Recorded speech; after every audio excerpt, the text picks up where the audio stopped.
الرحمن الرحيم نحمده ونصلي على رسوله الكريم أما بعد أعوذ بالله من الشيطان الرجيم بسم الله الرحمن الرحيم رب اشرح لي صدري ويسر لي أمري واحلل من لساني يفقهوا قولي واجعل لي وزيرا من أهلي آمين يا رب العالمين.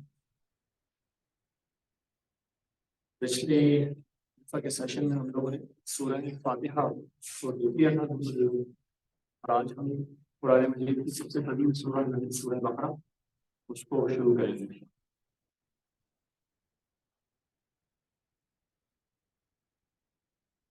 سورہ بقرہ جو ہے یہ اول مدنی دور کی سورہ ہے. یہ ہجرت کے فوراً بعد کی شروع ہونے والی سورہ ہے اور تقریباً اس کا جو زیادہ تر حصہ ہے وہ اسی وقت کا ہے، لیکن کچھ حصے اس میں وہ بھی ہیں جیسے جو آخری دو آیات ہیں اس کی، ان کے متعلق روایت میں آتا ہے کہ یہ آپ صلی اللہ علیہ وسلم کو جو ہے معراج کے وقت میں عطا ہوئی. تو یہ معراج ہوئی تھی جو مکہ میں ہوئی تھی، تو یہ دو آیتیں مکی ہیں. اور اسی طرح اس کے اندر جو ہے سود کی حرمت کے اوپر جو کچھ آیات آئی ہیں وہ بھی بالکل آخر میں آئی ہیں. وہ بھی وہ آیات ہیں جو تقریباً فتح مکہ کے بعد کی نازل شدہ ہے. باقی کی ساری سورہ جو ہے وہ ہجرت کے فوراً بعد کی سورہ اول مدنی دور کی. تو ہجرت کے بعد جو ہے دیکھیں، اس سے پہلے جو مکی قرآن تھا، مکی قرآن کے اندر زیادہ تر جو موضوع ایڈریس ہو رہے تھے کیا ہو رہے تھے کہ سب سے پہلے تو اللہ کی توحید کی طرف بلانا، کیونکہ آپ کے جو مخاطبین تھے، آپ کے جو سامعین تھے، وہ کون تھے؟ وہ مشرکین تھے. ان کو سب سے پہلے اللہ کی توحید کی طرف بلانا، پھر نبی کریم صلی اللہ علیہ وسلم کی رسالت کی طرف بلانا، اور ان کو قیامت آخرت کا ایک جو ہے کانسیپٹ دینا کہ وہ تم جس طرح روز سو جاتے ہو اس طرح تم ایک دن مر جاؤ گے، اور جس طرح تم روز صبح اٹھتے ہو اسی طرح تم اٹھائے جاؤ گے، اور پھر تمہیں تمہارے تمام اعمال کا حساب کتاب ملے. تو اور اس کے علاوہ جو ہے وہ کفار کے کچھ اعتراضات آ رہے ہوتے تھے کہ قرآن میں اچھا یہ کیوں نہیں ہے، یہ کیوں نہیں ہے. نبی کریم صلی اللہ علیہ وسلم کی ذات مبارکہ کے بارے میں کچھ ان کے اشکالات، کچھ ڈاؤٹس ہوا کرتے تھے، ان کو بھی مکی قرآن کے اندر کلیئر کرتے. اب مدنی قرآن کے اندر جب یہ ہجرت ہو چکی ہے تو مخاطبین جو پرائمری مخاطب ہیں وہ تبدیل ہو چکے ہیں. اب ان میں سب سے پہلے تو ایک مسلمان قوم ہے. اس سے پہلے تو کچھ مسلمان تھے چند، تو یہ یا الذین آمنوا جو ہے نا مکی قرآن کے اندر نہیں ملتا، بلکہ مدنی قرآن میں اب اللہ تعالیٰ جب یہ مسلمان ایک سوسائٹی بن گئے، انہوں ایک جگہ منظم ہو گئے، آرگنائز ہو گئے، تو اب اللہ تعالیٰ نے ان کو اپنے احکامات بھی دینا شروع کیے. تو مدنی قرآن کے اندر ہمیں احکامات ملتے ہیں.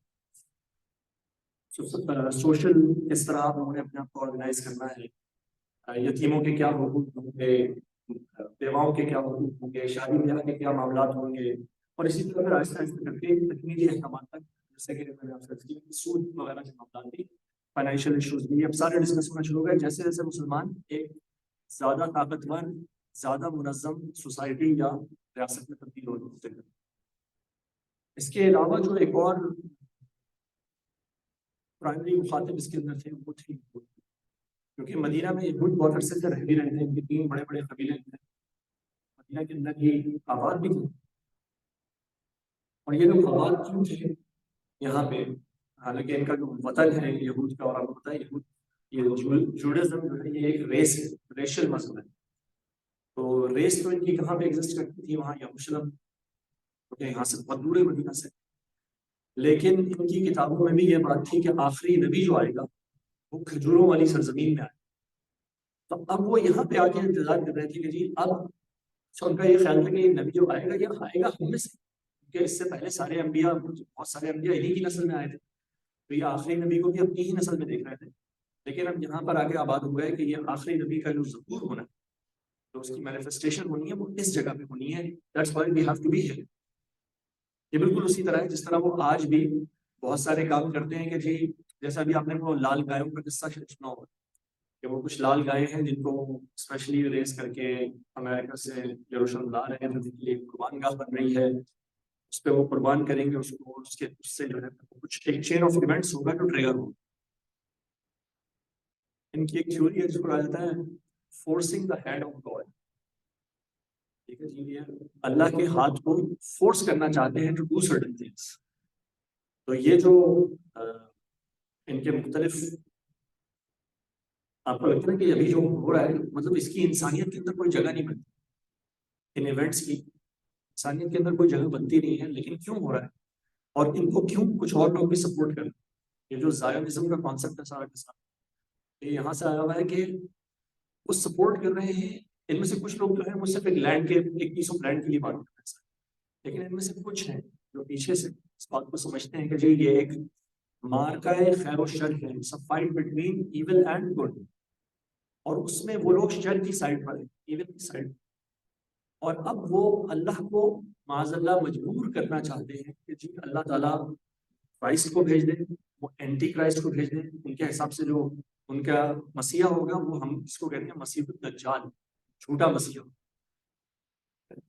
اور کرائسٹ کے مقابلے میں اینٹی کرائسٹ. تو وہ اس طرح وہ لوگ وہاں پہ موجود تھے اور انتظار کر رہے تھے کہ ہمیں آخری نبی اب ہمارے اندر ہے. ہم لوگ اس لیے آگے یہاں بار ہو گئے کہ اللہ تعالیٰ وہ نبی بھیج دیں. اور ان سے بھی پرائمری خطاب ہو رہا ہے، اور اس سورہ کے اندر خاص طور پہ یہ خطاب بڑا مفصل ہے اور تفصیل کے ساتھ کے ساتھ خطاب کیا ہے، ان کے بارے میں بات کی. اور بہرحال اس سورہ کا پھر دوسرا حصہ جو بڑا ہے وہ اسی امت سے، مسلم امت سے ہے تعلق. اور یہ جب ہم وہاں پہ پہنچیں گے انشاءاللہ تو ہم اس کی تفصیل بھی پڑھیں گے کہ کیا وجہ ہے کہ اللہ تعالیٰ نے بنی اسرائیل کو یہاں پہ اس طرح تفصیل سے بیان کیا.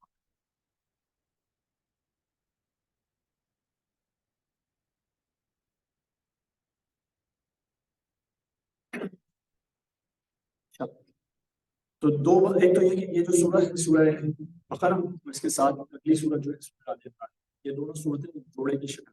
قرآن میں کچھ صورتیں ایسی ہیں جو بالکل ہمیں لگتا ہے کہ یہ ایک جوڑے کی شکل میں، کپل کی شکل میں، اور یہ دونوں ایک دوسرے کو مل کے مکمل. ان میں سے بہت مشہور جو ہے وہ ہے جن کو کہا جاتا ہے معوذتین. معوذتین کون سی ہوتی ہیں جی؟ قل اعوذ برب الفلق اور قل اعوذ برب الناس. تو یہ ایک جوڑا ہو گیا. اور اسی طرح ان کو بھی، ان کا بھی ایک نام رکھا نبی کریم صلی اللہ علیہ وسلم نے سورہ بقرہ کا اور سورہ آل عمران کا. ان کو کہا گیا الزہروین، دو بہت روشن سورت. اب آپ دیکھیں گے کہ ان دونوں کے مضامین میں بھی جیسے ہم پڑھتے چلے جائیں گے انشاءاللہ کہ ایک مطابقت ہے، سملیرٹی ہے دونوں کے درمیان. اور ان کے متعلق ایک حدیث میں بھی آتا ہے کہ سورہ بقرہ اور سورہ آل عمران اپنے پڑھنے والوں کے لیے قیامت کے دن بادلوں کی صورت میں آئیں گی اور سایہ کریں. جس دن کوئی سایہ موجود نہیں ہوگا تو اس دن یہ دونوں صورتیں اپنے پڑھنے والوں کے اوپر سایہ کریں گی. اللہ تعالیٰ ہم ان سے کریں.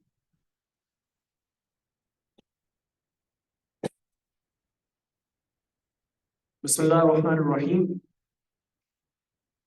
الف لام میم. اب ان کو کہا جاتا ہے حروف مقطعات، کٹے ہوئے حروف. یعنی کہ اگر ویسے کو دیکھا جائے تو الف لام میم سے ملا کے بنتا ہے علم، لیکن ہم علم نہیں پڑھتے بلکہ ہم الف لام میم پڑھتے ہیں. تو ان کو الفاظ کو، ان حروف کو توڑ توڑ کے پڑھتے ہیں. ان کے متعلق امت کا اجماع یہ ہے کہ ان کے معنی اللہ کے علاوہ کوئی نہیں جانتا. لیکن بہرحال یہ جو میں نے کہا امت کا اجماع ہے تو اس کا مطلب ہوتا ہے ہمیشہ زیادہ تر لوگوں کا یہ اجماع ہے. پھر کچھ لوگ ہمیشہ جن کو کہا جاتا ہے شاذ آ رہا ہے، کیا کہنا چاہیے، بہت ہی کم لوگوں کا اوپینین. کچھ لوگوں کا اوپینین اس کے برخلاف ہے. کچھ لوگوں نے ان سے مختلف معنی بھی اخذ کرنے کی کوشش کی. الف لام میم کا مطلب اللہ عالم نے بتایا، لیکن بہرحال امت نے جس کو قبول کیا زیادہ تر وہ یہی ہے کہ ان کے معنی کسی کو نہیں پتا. لیکن اب ایک بات ہے کہ اللہ کا کلام ہے، اللہ تعالیٰ نے یہ کلام ہمیں سکھایا ہے. اللہ تعالیٰ فرماتے ہیں علم القرآن، اللہ نے قرآن کا علم عطا کیا. تو اب قرآن کے اندر کوئی ایسی بات ہونی نہیں چاہیے جس کا کوئی مطلب نہ ہو، یا اس سے ہمیں کچھ علم نہ ملتا ہو، جس سے ہمیں کچھ سیکھنا ہو. لیکن اب دوسری طرف معاملہ یہ ہے کہ یہ بھی متفق ہے کہ اس کا مطلب ہمیں نہیں پتا اس سے کیا سیکھ سکتے. اس سے سیکھنے کی بات کیا ہے کہ پہلے حرف کے ساتھ اللہ تعالیٰ یہ بتا رہے ہیں کہ تمہیں اس قرآن کو پڑھنے اور سمجھنے کے لیے کچھ ہیوملٹی اختیار کرنی پڑے، کچھ اپنے آپ کو ہلکا کر کے آنا پڑے. اگر ہم یہ شرط لگا دیں کہ قرآن کا میسج ایز اٹ از مجھے پورا کا پورا سمجھ میں آئے اور میرے دل کی ہر بات کے اوپر پورا اترے، تب میں اس کو آگے سمجھنے والا بنوں گا، پڑھنے والا بنوں گا۔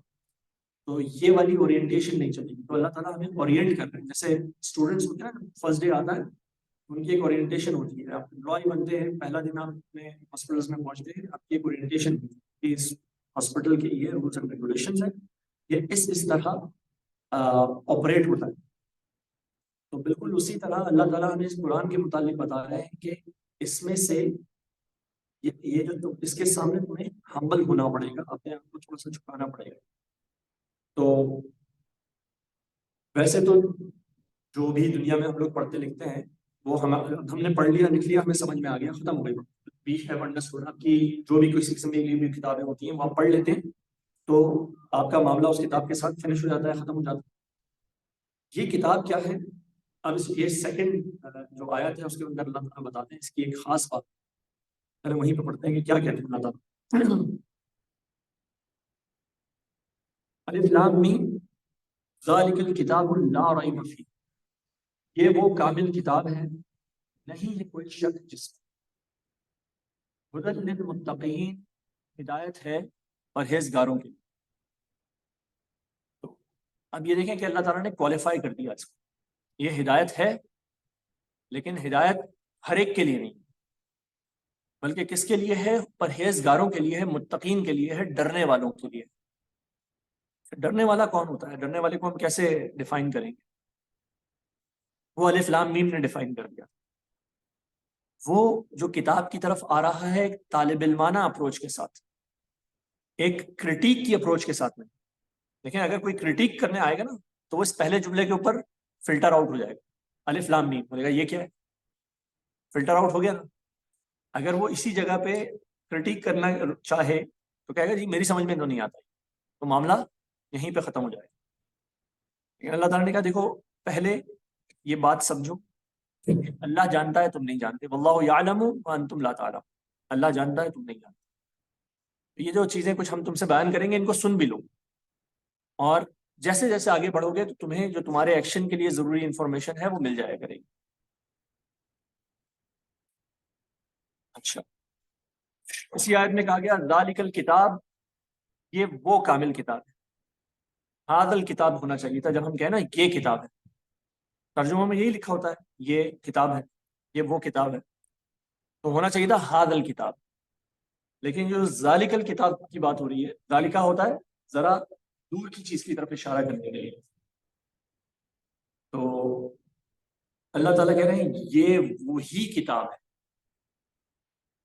اس کا مطلب کیا بنا کہ ایک تو انسانیت جو تھی، جب حضرت عیسیٰ علیہ السلام کے جانے کے بعد، ان کے جانے کے بعد 571 سال 571 AD میں نبی کریم صلی اللہ علیہ وسلم کی پیدائش ہوئی، تو 571 سال تک تو کوئی نبی موجود نہیں تھا۔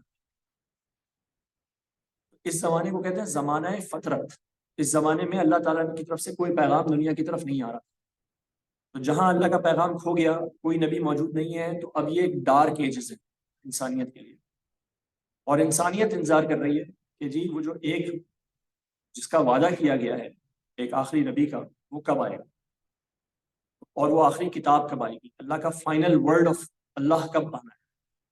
تو اللہ تعالیٰ کہہ رہے ہیں ذالک الکتاب، یہ ہے وہی کتاب جس کا انتظار لوگ کر رہے ہیں، یہ وہی کتاب ہے جس کے اندر کوئی شک نہیں ہے، لا ریب فیہ۔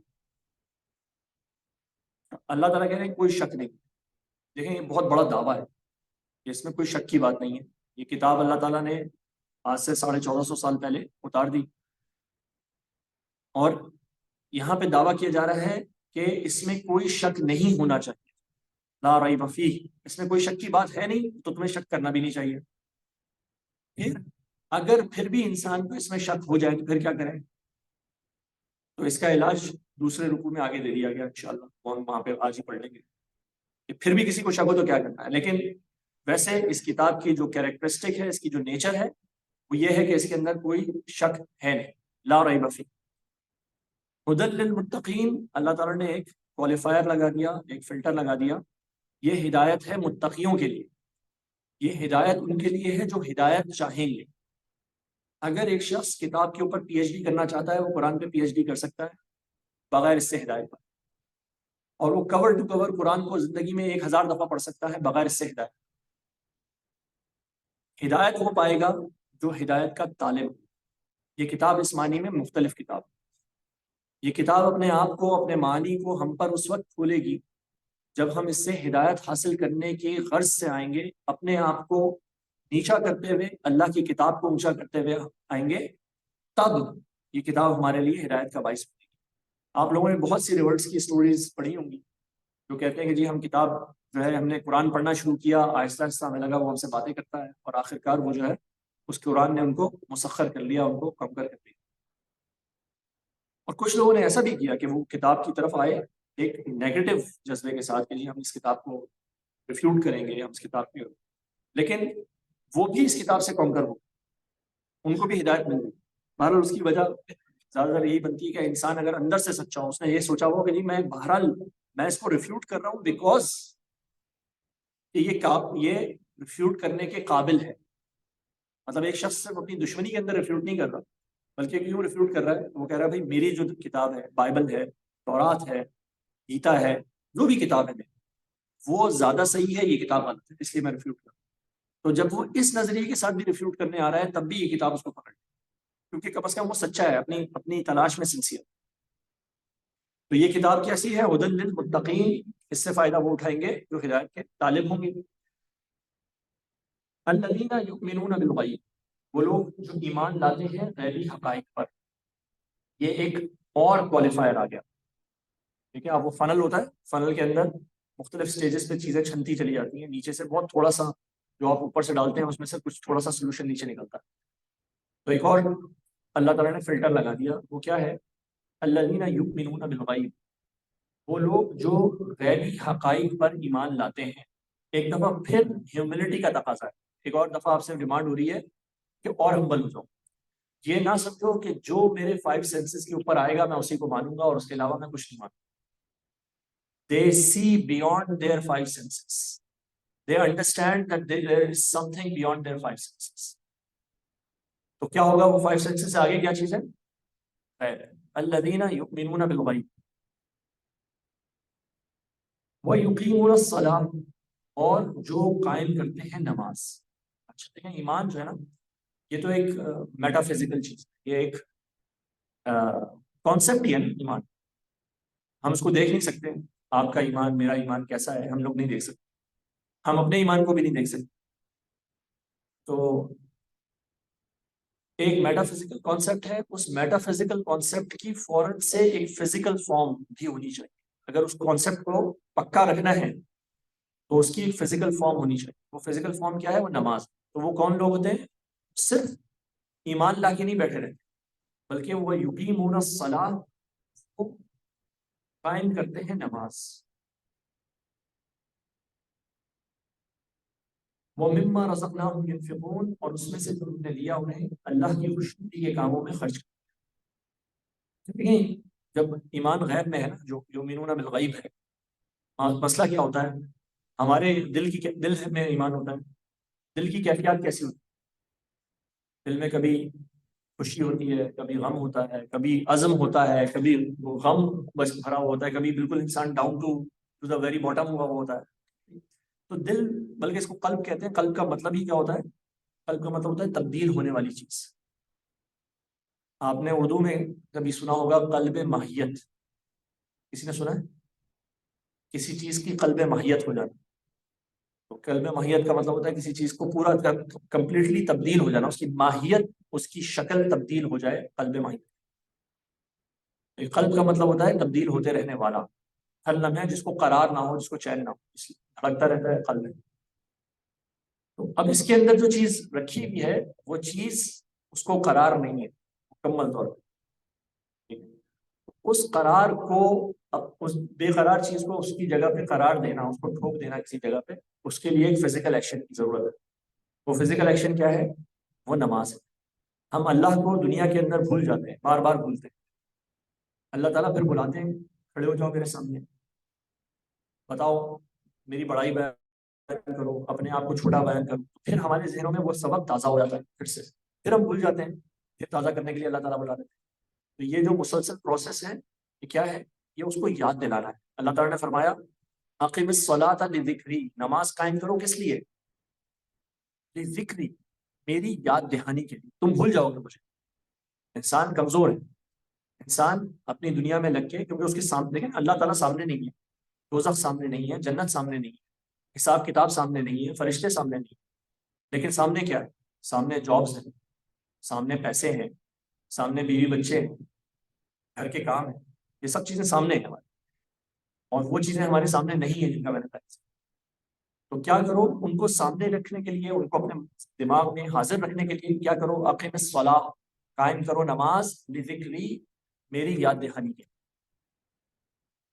تو اللہ تعالیٰ کہتے ہیں یہ پھر وہ لوگ ہوں گے جو اس سے ہدایت حاصل کریں گے، جو یقیمون الصلاۃ، جو نماز کو قائم کرتے ہیں، وَمِمَّا رَزَقْنَاهُمْ يُنْفِقُونَ، اور اس میں سے جو ہم نے انہیں دیا ہے اللہ کی خوشنودی کے کاموں میں خرچ کرتے ہیں۔ اب صرف اپنے ایکشن ہی نہیں، وہ والا ایکشن جو ایک جسمانی ایکشن ہے، فزیکل ایکشن ہے نماز، میٹا فزیکل سے سٹارٹ ہوا، فزیکل میں پہنچ۔ اب تیسری چیز کیا ہے؟ اب ہمیں سب سے زیادہ عزیز کیا چیزیں ہوتی ہیں؟ ہمارے مال۔ انسان زندگی کھپا دیتا ہے اپنی مال کے لیے، تو اللہ تعالیٰ کہتے ہیں وہ بھی خرچ کرنے والے بنو اس چیز، کیونکہ تم یہ کہہ رہے ہو اس طرف، جس طرف تم جا رہے ہو یہ حق، یہ الحق ہے، یہ سچ ہے، تو اس کو سچ اپنے دل و دماغ میں قائم کرنے کے لیے، اس سچ کو منوانے کے لیے، ادھر کی کسی چیز کو دینے کے لیے کا بھی اپنے آپ کو آنے گا۔ یہ جو تمہیں فزیکلی نظر آ رہا ہے ہارڈ کیش تمہارے ہاتھوں میں، اس کو بھی خرچ کرنے کی عادت، تاکہ وہ جو نظر نہیں آ رہا اس کا یقین پختہ ہو۔ حضرت عیسیٰ علیہ السلام کا ایک قول ہے بہت خوبصورت، آپ نے فرمایا کہ یاد رکھو جہاں تمہارے مال ہوں گے وہیں تمہارا دل۔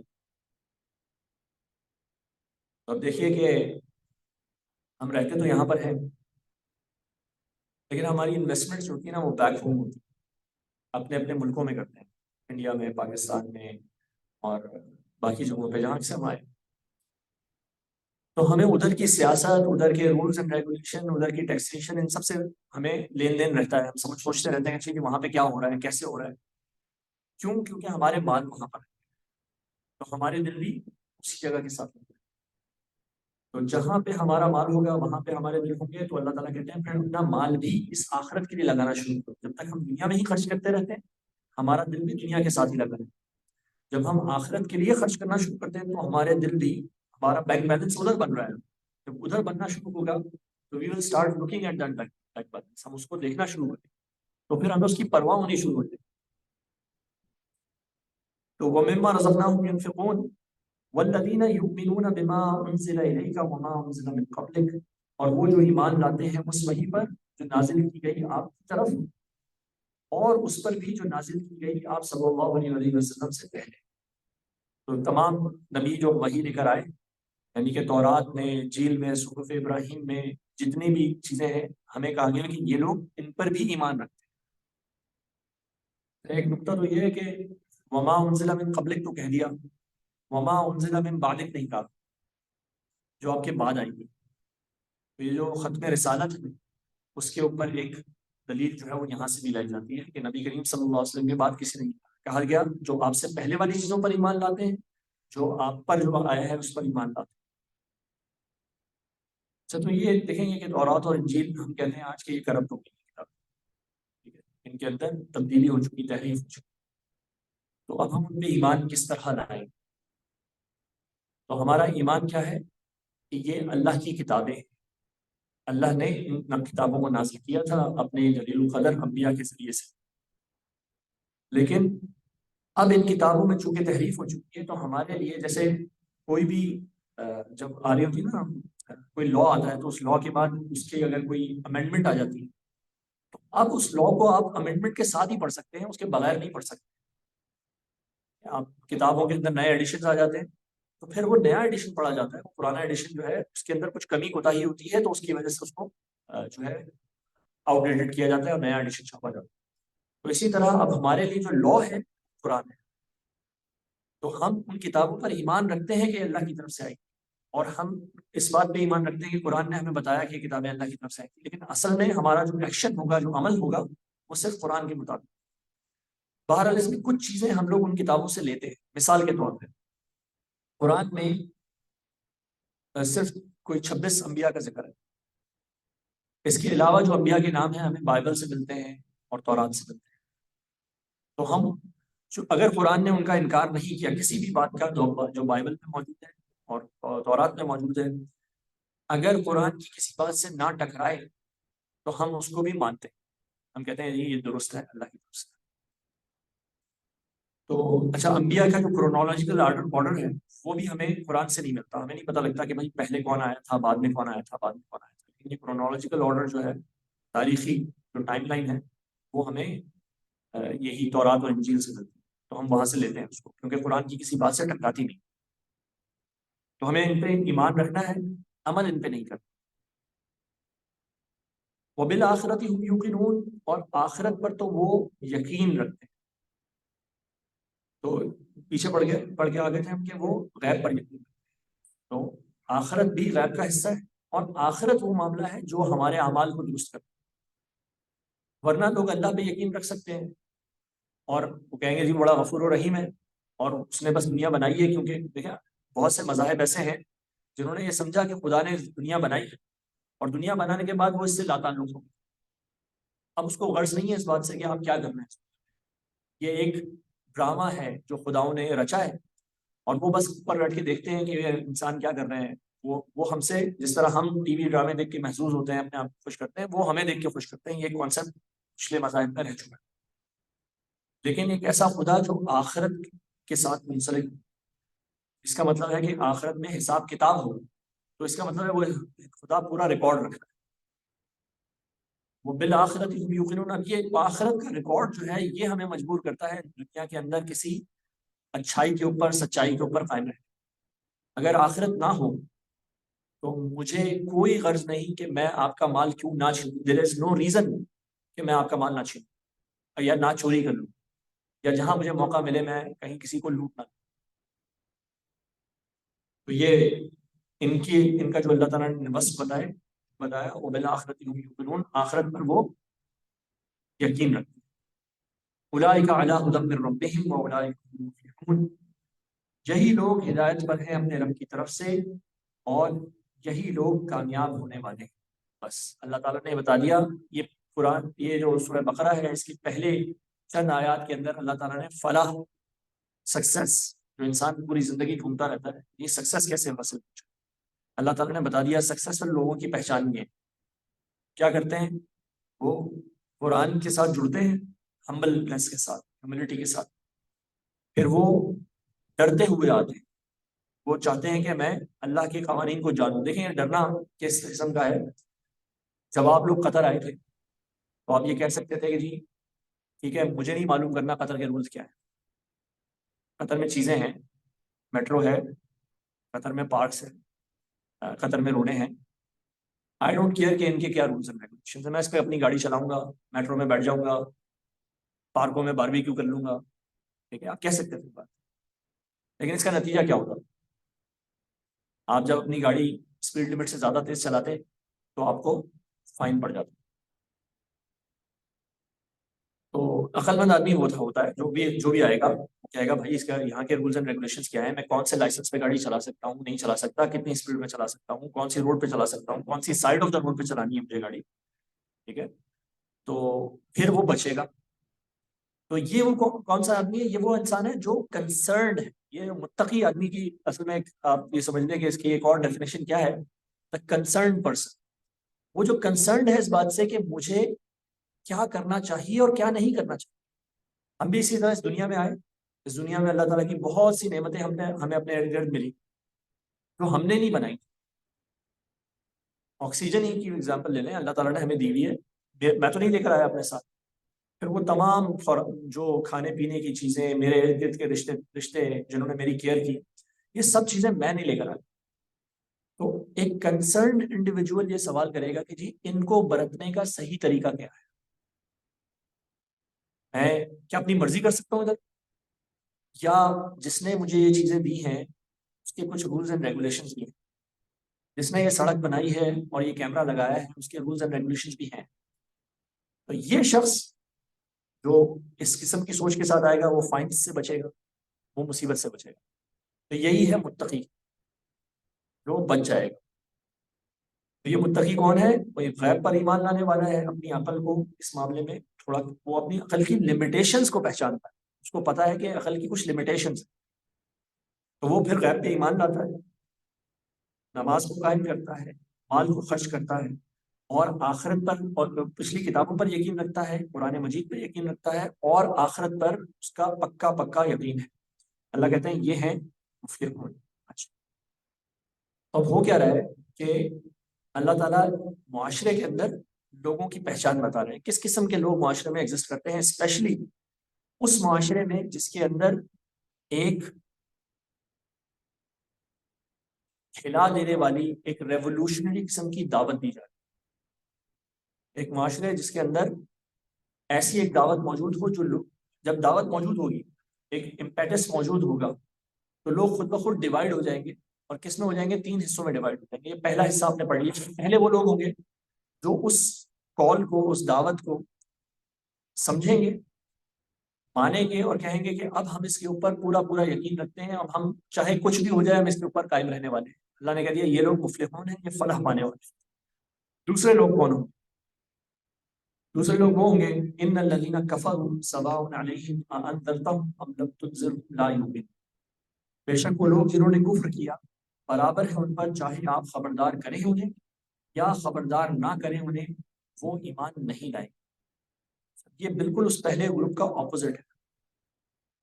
یہ لوگ ہیں جو حق کو پہچانتے ہیں، انہوں نے بھی پہچانا دعوت، لیکن انہوں نے کہا کہ ہمارا جو اپنی مقاصد ہیں، ہمارے جو اپنے آبجیکٹیو ہیں، دے آر مور امپورٹنٹ۔ تو ہم ٹھیک ہے، یہ بات صحیح ہوگی جو یہ ہو رہی ہے، یا یہ اچھی لگ رہی ہے، لیکن میں اپنی سیلف انٹرسٹ کو سیف گارڈ کروں گا، میں اپنے سیلف انٹرسٹ کی پہچان۔ تو ان لوگوں کے بارے میں کہا گیا کہ پوٹینشلی ویسے ہی لوگ تھے جیسے یہ پہلے والے لوگ تھے، یہ بھی بڑے لوگ ہوتے ہیں، یہ لوگ جو سامنے سے آگے کسی چیز کا انکار کر رہے ہیں، وہ کیا کہہ رہے ہیں موصل میں، وہ بھی کسی نہ کسی نظریے پہ ہے نا، کسی آئیڈیالوجی پہ ہے۔ وہ کہتے ہیں جی یہ ایک آئیڈیالوجی ہے، اس کے اوپر لوگ ایمان لے کر آ رہے ہیں اور فلاح بات، لیکن ایک آئیڈیالوجی میری بھی ہے، میں اپنی آئیڈیالوجی کو پریفر کروں گا۔ تو they are not objective less kind of people, ان کا کچھ آبجیکٹو ہے۔ ہم جب کافروں کی بات کرتے ہیں نا، ہم ان کو سارا بہت ہی برا بنا دیتے ہیں، میں ان کو ان کی ذرا ایک اچھی سائڈ آپ کو دکھا رہا ہوں۔ اچھی سائڈ کس کے مقابلے میں؟ ہمارے مقابلے میں آج کی ہم جو لوگ جو بالکل بھیڑ بھاڑ ہے، خالی ایک کراؤڈ ہے، ایک ہجوم ہے، جن کا آبجیکٹو نہیں ہوتا ہائر آبجیکٹو کسی زندگی، یہ لوگ اپنے پوٹینشیل میں ہائر آبجیکٹو والے لوگ ہیں۔ آپ سوچیں کہ نبی کریم صلی اللہ علیہ وسلم نے جو ایک دعا مانگی تھی، مشہور بات ہے کہ اے اللہ عمر بن خطاب یا عمر بن حشام کے ذریعے سے اسلام کو طاقت دے۔ تو آپ سمجھ رہے ہیں کہ عمر بن حشام کون تھا؟ ابو جہل تھا۔ ابو جہل کا پوٹینشیل کیا ہے؟ وہی پوٹینشیل ہے جو عمر بن خطاب کا ہے۔ اللہ کے رسول صلی اللہ علیہ وسلم ان دونوں کو یہ رکھ رہے ہیں، کیونکہ ان دونوں کا جو پوٹینشیل میں دیکھ رہا ہوں، ان دونوں میں سے ایک پہ ہوں۔ تو یہ لوگ جو جان بوجھ کے، سمجھ بوجھ کے آئیڈیالوجی کا رد کر رہے ہیں، وہ بھی آبجیکٹو والے لوگ۔ اور میں نے آپ سے عرض کیا نا کہ کچھ لوگ جو قرآن کی طرف آتے ہیں اس کو ریفیوٹ کر لیں ایک آبجیکٹو کے ساتھ، وہ بھی پکڑے جاتے ہیں قرآن سے، وہ بھی قرآن کے دام میں آ جاتے ہیں۔ تو اسی طرح کے یہ لوگ ہیں، لیکن انہوں نے بار بار قرآن کے اور اللہ کے پیغام کے سامنے آنے کے بعد، ہدایت کے سامنے آنے کے بعد جب انکار کی روش رکھی، تو اللہ تعالیٰ کہہ رہے ہیں اب ان لوگوں پر کوئی فرق نہیں پڑتا۔ جب انسان بہت دفعہ انکار کر دیتا ہے کسی چیز کا، اب اس کو اس بات کا یقین بھی آ جائے تو اس کی عزت نفسی نہیں اس کو قبول کرنے دیتی وہ بات۔ ہم لوگ لڑتے رہتے ہیں کہ فلانی جماعت صحیح ہے، فلانی پولیٹیکل پارٹی صحیح ہے، فلانی پولیٹیکل پارٹی صحیح ہے۔ اب کسی ہماری مخالف پولیٹیکل پارٹی کا کوئی اچھا کام بھی ہو جائے تو بھی ہم اس کے اندر کوئی نہ کوئی ٹیڑھ نکال دیں، and vice versa as well. تو انہوں نے حق کے بار بار سامنے آنے کے باوجود جب انکار کی روش رکھی، تو اللہ تعالیٰ نے کہا اب فرق نہیں پڑتا، ان کے لیے برابر ہے کہ آپ انہیں خبردار کریں یا آپ انہیں خبردار نہ کریں، یہ ایمان نہیں لائیں۔ دیکھیے ان کے لیے برابر ہے، ہمارے لیے برابر نہیں۔ یعنی کہ نبی کریم صلی اللہ علیہ وسلم نے اب بھی ان کو دعوت دینی، ایسا نہیں ہے کہ ان کو دعوت دینی بند کر دی جائے گی، ان کو اللہ کی طرف بلانا ہے بند ہو جائے گا۔ اللہ کہتا ہے ان کے لیے برابر ہے کہ آپ بلائیں ان کو یا نہ بلائیں، لیکن ہمارا کام ہمیشہ یہ ہوگا کہ ہم لوگوں کو بلاتے رہیں۔ ہم کسی کے دل میں بیٹھ، کیونکہ یہ تو اللہ کا معاملہ ہے کہ اللہ جانتا ہے کہ ان کے دلوں پہ مہر لگ چکی، ہمیں تو کسی کے دل کے اوپر مہر کا پتہ نہیں لگ سکتا۔ اللہ کہتے ہیں کیوں نہیں ان کے اوپر فرق پڑتا؟ بیکاز ختم اللہ علی قلوبہم وعلی سمعہم وعلی ابصارہم غشاوہ، مہر لگاتی ہے اللہ نے ان کے دلوں پر اور ان کے کانوں پر اور ان کی آنکھوں پر پردہ پڑا ہوا ہے، وَلَهُمْ عَذَابٌ عَظِيمٌ، ان کے لیے بڑا عذاب ہے۔ اب جب اللہ نے ان کے اوپر مہر لگا دی تو پھر ان کا کیا قصور ہوا؟ مہر کس نے لگائی ہے؟ اللہ نے۔ کہاں کہاں لگائی ہے؟ عَلَىٰ قُلُوبِهِمْ، ان کے دلوں پر، وَعَلَىٰ سَمْعِهِمْ، ان کے کانوں پر، وَعَلَىٰ أَبْصَارِهِمْ، ان کی آنکھوں پر، یعنی کہ اب وہ کچھ نہیں دیکھ سکتے، کچھ نہیں سن سکتے، کچھ نہیں سوچ سکتے، تو پھر اب ان کا کیا قصور رہ گیا؟ دیکھیے اللہ کا اصول کیا ہے؟ اللہ کا اصول ہے کہ اللہ تعالیٰ نے انسان کو بااختیار بنایا ہے۔ یہ جو ہمارے یہاں ایک بحث رہتی ہے کہ جی فری ول ہے کہ نہیں ہے انسان، تو اصلاً اصول یہ ہے کہ انسان کے پاس فری ول ہے۔ اس بااختیار مخلوق کو اللہ نے یہ کہا ہے کہ تم، یہ قرآن کا بار بار کا نیریٹو ہے، نولیہ ما تولی، اللہ پھیر دیتا ہے جہاں تم پھرنا چاہو۔ انسان اچھائی کی طرف جانا چاہتا ہے تو اللہ تعالیٰ اچھائی پہ جانے کا راستہ آسان ہے۔ انسان برائی کی طرف چلنا چاہتا ہے تو اللہ تعالیٰ برائی کی طرف جانے کا راستہ آسان کر دیتا ہے۔ فَسَنُيَسِّرُهُ لِلْعُسْرَىٰ، اللہ اس کے لیے مشکل راستے کو آسان کر دیتا ہے۔ مشکل راستہ جو دوزخ کی طرف جا رہا ہوگا، تو اگر ایک انسان بار بار اپنا عمل سے ظاہر کر رہا ہو کہ جی مجھے اسی طرف راستے پہ چلنا، تو اللہ تعالیٰ کہتے ہیں چلو، اور ایک سرٹن پوائنٹ کے بعد جا کے وہ پوائنٹ آف نو ریٹرن آ جاتا ہے جہاں سے واپسی ممکن نہیں ہوتی، تو اس کو اللہ تعالیٰ کہتے ہیں کہ پھر اللہ تعالیٰ نے ان کے دلوں پر مہر کر دی۔ یہ اس حدیث سے آپ سمجھ لیجئے جو مشہور ہے کہ نبی کریم صلی اللہ علیہ وسلم نے فرمایا، اس کا مفہوم یہ ہے کہ جب انسان ایک گناہ کرتا ہے تو اس کے دل پر ایک داغ لگتا ہے، وہ اگر توبہ کرتا ہے تو وہ داغ صاف کر دیا جاتا ہے، اور اگر وہ توبہ نہ کرے اور دوسرا گناہ کرے تو ایک اور داغ لگ جاتا ہے، اور پھر اگر تیسرا کرے تو ایک اور داغ، اور حتیٰ کہ اس کا پورا دل، اس کا پورا قلب سیاہ ہو جاتا ہے۔ جب قلب سیاہ ہو گیا تو قلب کی جو فیکلٹی ہے نا دین کے اندر، ہم تو کہتے ہیں ہم دماغ سے سوچتے ہیں، دین میں اچھا یہ ہے کہ آپ نے یہ آیت سنی ہوگی کہ آنکھیں اندھی نہیں ہوتی بلکہ دل اندھے ہو جاتے ہیں۔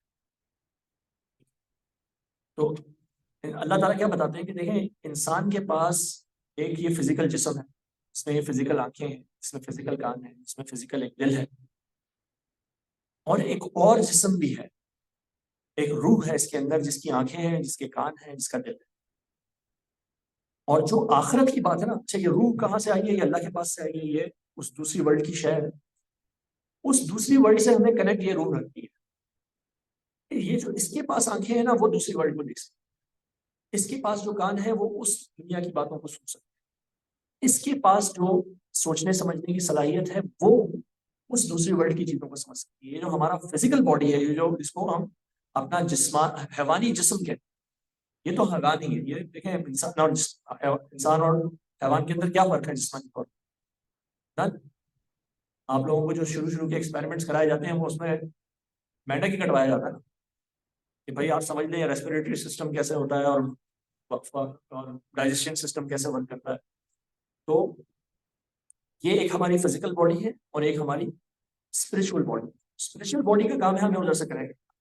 جب انسان مسلسل انکار کرتا رہتا ہے تو یہ جو اس کی اسپرٹ ہے، یہ اس قلب کے اندر جو پورا قلب سیاہ ہو گیا تو یہ روشنی ہے، روح روشنی نور ہے، یہ اس سے کوئی نور باہر نہیں آ سکتا۔ It has been turned off completely, اس کو بلاک کر دیا۔ تو اسی لیے ہمارے لیے بھی ضروری ہے کہ ہم بہرحال توبہ کرتے رہیں، اپنے دلوں کو صاف کرتے رہیں۔ جب ہم کر رہے ہوتے ہیں تو ہمارے اندر سے وہ روح سے روشنی نکلتی رہتی ہے، وہ کچھ نہ کچھ ہمیں لیڈ کرتی رہتی ہے آگے کی طرف، اور اس روح سے جب یہ قرآن کنیکٹ کرتا ہے، یہ ہے روح کی اصل غذا۔ ہم تو کہتے ہیں موسیقی روح کی غذا ہے، موسیقی روح کی غذا نہیں ہے، بلکہ یہ قرآن جو ہے یہ روح کی غذا ہے۔ تو قرآن جب اس کو ملتا ہے تو یہ روح اور تقویت پاتی ہے، اس کی نرشمنٹ ہوتی ہے، یہ آگے بڑھتی ہے۔ تو ان کا کوئی قصور نہیں ہے، ایسا نہیں ہے، بلکہ انہوں نے اپنی حرکات سے، اپنے اعمال سے اس بات کو اللہ کی طرف سے لازم کیا اپنے اوپر کہ اللہ تعالیٰ نے ان کے دلوں پر مہر لگا دی۔ وَمِنَ النَّاسِ مَن يَقُولُ آمَنَّا بِاللَّهِ وَبِالْيَوْمِ الْآخِرِ وَمَا هُم بِمُؤْمِنِينَ۔ یہ دوسرا گروہ کی ڈیفینیشن کمپلیٹ ہو گئی۔ دوسرا گروہ کون تھا؟ ایک تھا وہ جس نے حق کو پہچانا اور اس کے لیے کہا کہ ہم حق کے لیے ہر قربانی دیتے ہیں۔ دوسرا گروپ وہ تھا جس نے اپنی آئیڈیالوجی کو حق کے اوپر پورا اوپر کیا اور کہا کہ ہم اس کے لیے ساری قربانیاں دیں.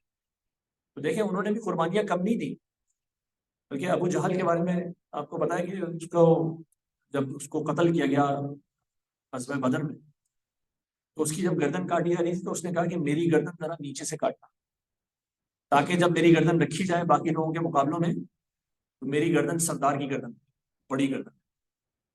دس از دا، مطلب کوئی بزدل آدمی نہیں، لیکن اپنے انکار کر کر کے اس نے پوری سوچ سمجھ کے اللہ کے انکار کو قبول کیا اور پھر اس پہ جم گیا. تو یہ دو گروپس ہو گئے، انکار کرنے والا، اقرار کرنے والا. اب یہ ایک تیسرا گروپ آیا کہ وَمِنَ النَّاسِ مَن يَقُولُ آمَنَّا بِاللَّهِ وَبِالْيَوْمِ الْآخِرِ وَمَا هُم بِمُؤْمِنِينَ، اور لوگوں میں سے وہ بھی ہے جو کہتا ہے ہم ایمان لائے اللہ پر اور آخرت کے دن پر، حالانکہ وہ نہیں ہے ایمان لانے والے. اس آیت میں ایک بہت خوبصورت بات ہے. اچھا یہ لوگ کون ہیں؟ یہ تیسرا گروپ منافقین، ہپوکریٹس. اس میں آیت میں خوبصورتی کیا ہے کہ وہ وَمِنَ النَّاسِ مَن يَقُولُ، اور لوگوں میں سے وہ بھی ہے جو کہتا ہے، سنگولر کہتا ہے، سنگولر آمنا، ہم بھی ایمان لائے. اب یہ پلورل ہو گیا.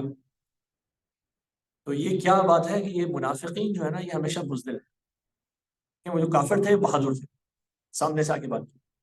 منافقین کون ہے؟ یہ بزدل ہیں. ان کا بنیادی وصف کیا ہے، ان کا کریکٹر ٹریٹ کیا ہے؟ بزدلی.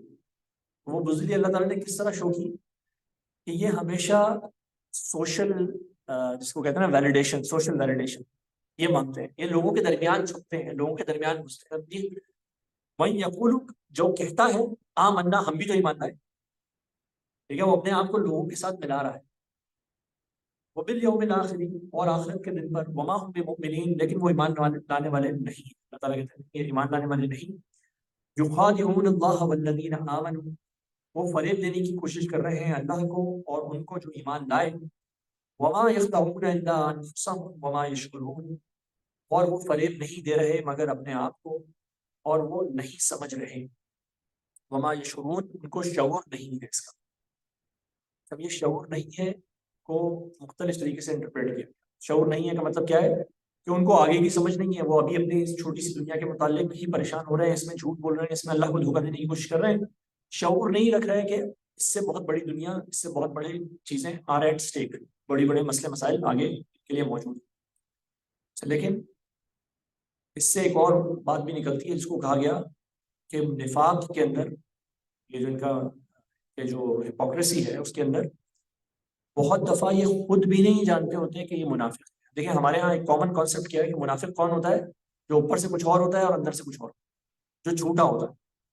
ٹھیک ہے، وہ مسلمانوں کے درمیان ایکچولی اسپائز ہوتے ہیں، جاسوس بن کر آتے ہیں. وہی منافق ہوتا ہے نا کہ بہت جھوٹا بن کے آ جاتا ہے اور اپنے ایمان کا اظہار کرتا ہے. ان کا ذکر ہوا سورہ آل عمران میں. لیکن اصلاً منافقین کی بڑی تعداد ایسی ہے جو ایمان کو کلیم کرنے والے، جھوٹے نہیں سچے، وہ اپنے ایمان کو کلیم کرتے ہیں. لیکن اللہ تعالیٰ کہتے ہیں ان کو شعور نہیں ہے کہ یہ لوگ بے ایمانی کر. ایک تابعی ہے، وہ ان کا قول ہے جو کہ صحیح بخاری کے اندر نقل ہوا. وہ فرماتے ہیں کہ میں 70 کے قریب صحابہ سے میری ملاقات ہوئی. تابعی ہوتے ہیں جو صحابہ کے بعد کی جنریشن. 70 کے قریب صحابہ سے میری ملاقات ہوئی، ان میں سے ایک بھی ایسا نہیں تھا جس کو اپنے متعلق نفاق کا ڈر نہ ہو. وہ ڈرتے تھے کہ ہم منافق تو نہیں ہیں. حضرت ایک صحابی ہیں جن کا نام ہے حضرت حنزلہ.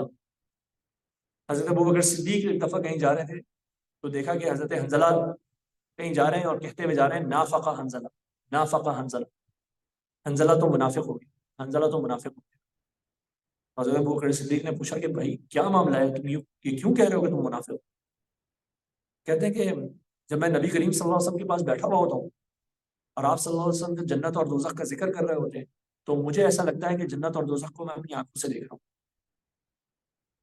لیکن جب میں اپنے گھر جاتا ہوں، اپنے بیوی بچوں میں مشغول ہوتا ہوں تو میں بھول جاتا ہوں. تو یہ تو نفاق ہے، یہ تو میں منافق ہو گیا. یعنی کہ ان کے ایمان میں جو کمی ہو رہی ہے وہ اس کو نفاق میں محمول کر رہا ہے. تو حضرت ابوبکر صدیق نے کہا یہ تو میرا بھی حال ہے. تو چلو نبی کریم صلی اللہ علیہ وسلم کے پاس چلتے ہیں، ان سے پوچھتے ہیں کہ بھائی یہ تو ہمارا تو حال یہ ہے. ہم تو اب آپ سوچیں کہ حضرت ابوبکر صدیق ڈر رہے، وہ تمام 70 صحابہ ڈر رہے. حضرت عمر بن خطاب کا یہ واقعہ تو مشہور ہے کہ ایک صحابی ہیں حضرت حذیفہ بن یمان رضی اللہ تعالیٰ، جن کے پاس اللہ تعالیٰ کے نبی صلی اللہ علیہ وسلم نے کسی وقت میں ان کو منافقین کی ایک لسٹ بتائی تھی. آپ صلی اللہ علیہ وسلم کے وصال کے بعد کسی زمانے میں حضرت عمر کے پاس جاتے ہیں، وہ کہتے ہیں کہ تمہیں خدا کی قسم مجھے بتاؤ کہیں اس لسٹ میں میرا نام تو نہیں. حضرت عمر وہ ہیں جو عشرہ مبشرہ میں، جن کو جنت کی گارنٹی ملی ہوئی ہے، کیوں ڈر رہے ہیں؟ اور ہم کیوں نہیں ڈرتے اس نفاق سے؟ ہم کیوں سمجھتے ہیں کہ نفاق وہی ہوتا ہے جو اندر سے کچھ اور ہوتا ہے، اور جو اسپائز ہوتے ہیں اور جاسوس ہوتے ہیں خالی وہ منافق ہوتے ہیں. تو یہ جو جس کو کہا گیا غیر شعوری نفاق، جو انسان جانتا نہیں ہوتا اپنے متعلق لیکن وہ منافقت میں پڑ چکا ہوتا ہے. تو یہ نفاق جو ہے یہ ایک بہت بڑی بیماری ہے، بہت خطرناک بیماری ہے، بہت ہی چھپی ہوئی بیماری ہے، اور یہ اس کو بیماری ہی کہا گیا. آگے اللہ تعالیٰ نے کہہ دیا فی قلوبہم مرض، کے دلوں میں ایک مرض ہے، ایک بیماری ہے. اور جس طرح بیماری کے مختلف ایسپیکٹس ہوتے ہیں نا، یعنی کہ اس کے سمٹمز ہوتے ہیں، اس کی سٹیجز ہوتی ہیں، اس کی پریونشن ہوتی ہے، اس کی کیور ہوتی ہے، اسی طرح اس مرض نفاق کے بھی ساری اس میں جو ہے وہ چیزیں ہوتی ہیں. جس طرح سمٹمز جو ہے نبی کریم صلی اللہ علیہ وسلم کی حدیث میں ملتے ہیں، وہ کیا ہے کہ منافق وہ ہے جب بولتا ہے تو جھوٹ بولتا ہے، جب بات کرے تو جھوٹ بولے، امانت رکھواؤ تو خیانت کرے، عہد کرے تو توڑ دیں، اور جب لڑائی جھگڑا کرے تو پھٹ پڑے، یعنی یہ پھر کسی چیز کا خیال نہ کرے. اور آج آپ مسلمان امت کو اس کی اکثریت کو ان اسکیلز پہ اوپر رکھ کے دیکھ لیجیے: جھوٹ، وعدہ خلافی، امانت میں خیانت، اور لڑائی جھگڑے میں حد سے گزر جانا. یہ جو نفاق ہے یہ بہت بڑا مرض ہے. اللہ تعالیٰ ہم سب کو اس سے محفوظ فرمائے، لیکن ہماری امت نے اس کو آج ایک مسئلے کے طور پہ سمجھا ہی نہیں. انشاءاللہ جیسے جیسے ہم آگے بڑھیں گے تو ہم اس کے متعلق مزید بات کرنے کی کوشش کریں گے. اور یہ بیماری ایسی ہے انسان کو خود یقین ہو جاتا ہے اس کے اوپر. اللہ تعالیٰ کہتے ہیں کہ وَغَرَّهُمْ فِي دِينِهِمْ مَا كَانُوا يَفْتَرُونَ، تو ان کو دھوکے میں ڈال دیا ان کے دین کے بارے میں اس چیز نے جس کو وہ خود گھڑا کرتے تھے. خود ہی گھڑا اس کو جھوٹ بولا اپنے بارے میں، اور پھر اسی جھوٹ کے اوپر یقین کر کے بیٹھے. تو انسان کو خود بھی نہیں پتہ لگا کہ میں نے اپنے آپ کو کیسے دھوکہ دے دیا. فی قلوبہم مرض، ان کے دلوں میں بیماری ہے. فزادہم اللہ مرضا، بس بڑھا دیا انہیں اللہ نے بیماری میں. اب ایک شخص جو اپنی بیماری کی اصلاح نہیں چاہتا بلکہ وہ بیماری کو ہی پالنا چاہتا ہے، پوسنا چاہتا ہے، تو اللہ تعالیٰ کہتے ہیں ٹھیک ہے وہی اصول ہے، ولی ما تولا، جس طرف گھومو گے ہم اس طرف گھما دیں گے، جس طرف جانا چاہو گے ہم جانے دیں گے. انا ہدیناہ السبیل، اللہ کہتے ہیں ہم نے رستہ دکھا دیا، ہم نے رستے کی ہدایت دے دی. اما شاکرم و اما کفور، جو چاہے وہ شکر کرنے والا بنے، جو چاہے کفر کرنے والا. اللہ تعالیٰ مجبور کر کے کسی کو ہدایت کے رستے پہ نہیں ڈالے، اللہ تعالیٰ مجبور کر کے کسی کو گمراہی کے رستے پہ نہیں بھیجے. یہ انسان کا پریروگیٹو ہے، یہ انسان کا رائٹ ہے، یہ انسان کا اختیار ہے، وہ خود لے گا یہ ڈیسیژن. تو اللہ تعالیٰ کہتے ہیں ان کے دلوں میں مرض تھا، اللہ نے ان کے دلوں کو مرض کو بڑھا دیا. وَلَهُمْ عَذَابٌ أَلِيمٌ بِمَا كَانُوا يَكْذِبُونَ، ان کے لیے دردناک عذاب ہے کیونکہ وہ جھوٹ بولا کرتے تھے. وَإِذَا قِيلَ لَهُمْ لَا تُفْسِدُوا فِي الْأَرْضِ قَالُوا إِنَّمَا نَحْنُ مُصْلِحُونَ، اور جب بھی کہا جاتا ہے ان سے کہ فساد نہ پھیلاؤ زمین میں، تو وہ کہتے ہیں کہ بے شک ہم تو ہیں ہی اصلاح کرنے والے. اب ان کی سمجھ بوجھ کیا کہہ رہی ہے؟ یہ کون لوگ ہیں؟ دیکھیں یہ مسلمان ہیں، اب یہ اپنے آپ کا اپنا ایمان کو کلیم کر رہے ہیں تو مسلمان ہو گئے، لیکن ان سے کہا جاتا ہے کہ زمین میں فساد نہ پھیلاؤ تو یہ کہتے ہیں ہم اصلاح کر رہے ہیں. جب اللہ کے دین کے لیے لڑنے کا وقت آیا یا کفار سے الگ ہو جانے کا وقت آیا تو یہ نہیں ہوئے، لڑنے والے نہیں بنے. تو وہ کیا سمجھ رہے ہیں کہ اللہ کے حکم کے مقابلے میں ہماری اپنی کوئی سوچی سمجھی اسکیم زیادہ بیٹر ورک کر سکتی. دیکھیں یہ جو پورا ایکو سسٹم اللہ تعالیٰ نے ڈیزائن کیا ہوا ہے، انسان نے بہت دفعہ یہ سوچا، بہت دفعہ یہ سمجھا کہ ہم اس ایکو سسٹم کو امپروو کر دیں گے، ہم فلانا کام کر دیں گے، ہم پیسٹیسائڈز تھرو کریں گے تو کیا ہوگا، ہماری کراپس زیادہ اچھی ہو جائیں گی. نتیجہ کیا نکلا کہ وہ جو اچھے کیڑے تھے، جو ضرورت والے کیڑے تھے، وہ بھی مر گئے، وہ مر گئے، پالینیشن میں ایشوز آنا شروع ہو گئے، پوری ایگریکلچر اب کیا ہے، اب وہی زہر ڈالنا پڑتا ہے مسلسل اور ہمیشہ پچھلی دفعہ سے زیادہ پوٹینسی میں، تاکہ آپ کے کراپس اسی طرح گرو کرتی رہیں. ٹھیک ہے، تو ہم نے سمجھا کہ ہم نے ایکو سسٹم کو امپروو کیا، لیکن اس ایکو سسٹم میں امپروومنٹ کی گنجائش نہیں تھی. تو کیا ہوا، فساد ہو گیا اس ایکو سسٹم. اچھا، اب یہ اس کی بلکہ آپ ذرا تھوڑی سی دوسری مثال انسانی دیکھ لیں. ابھی میں نے ایک ویڈیو دیکھی آج کل کی، کہ وہ جو اسرائیل کا انوائے یا جو ریپرزینٹیو ہے اقوام متحدہ میں، تو وہ کہہ رہا ہے کہ یہ اقوام متحدہ کا چارٹر ہے، آپ نے یہ ووٹ دے کے کہ فلسطین کی ریاست کو تسلیم کیا جائے، آپ نے اس کو you have shredded it to pieces. تو اس نے کیا کیا کہ وہ ایک شریڈر لے کر آیا ہے، پیپر شریڈر جو ہوتا ہے، وہاں پہ اپنے اسٹیج پہ، اور اقوام متحدہ کے چارٹر کو اس کے ذریعے شریڈ کیا اس نے کہ یہ تم لوگوں نے کیا ہے جنہوں نے ووٹ کیا ہے فلسطین کے لیے. وہ کیا کہہ رہا ہے، کہہ رہا ہے تم فساد مچا گئے، اور ہم کون ہیں، ہم یہ جو اتنا قتل و غارت گری کر رہے ہیں، ہم کیا کر رہے ہیں، ہم اصلاح کر رہے ہیں. انما نحن مصلحون، ہم اصلاح کرنے والے. تو اللہ کے مقابلے میں جو لوگ بھی کھڑے ہوتے ہیں، جو بھی قومیں کھڑی ہوتی ہیں، وہ اپنے آپ کو بتلاتی یہی ہیں کہ ہم اصلاح کرنے والے ہیں. جبکہ بات یہ ہے کہ یہ جو دنیا ہے یہ اللہ کی بنائی ہوئی ہے، اس کا نظام اللہ تعالیٰ نے بنایا. تو نظام اللہ کا ہوگا تو دنیا میں اصلاح ہوگی، فلاح ہو جائے گی. نظام کسی اور کا ہوگا تو اس کے اندر فساد ہوگا.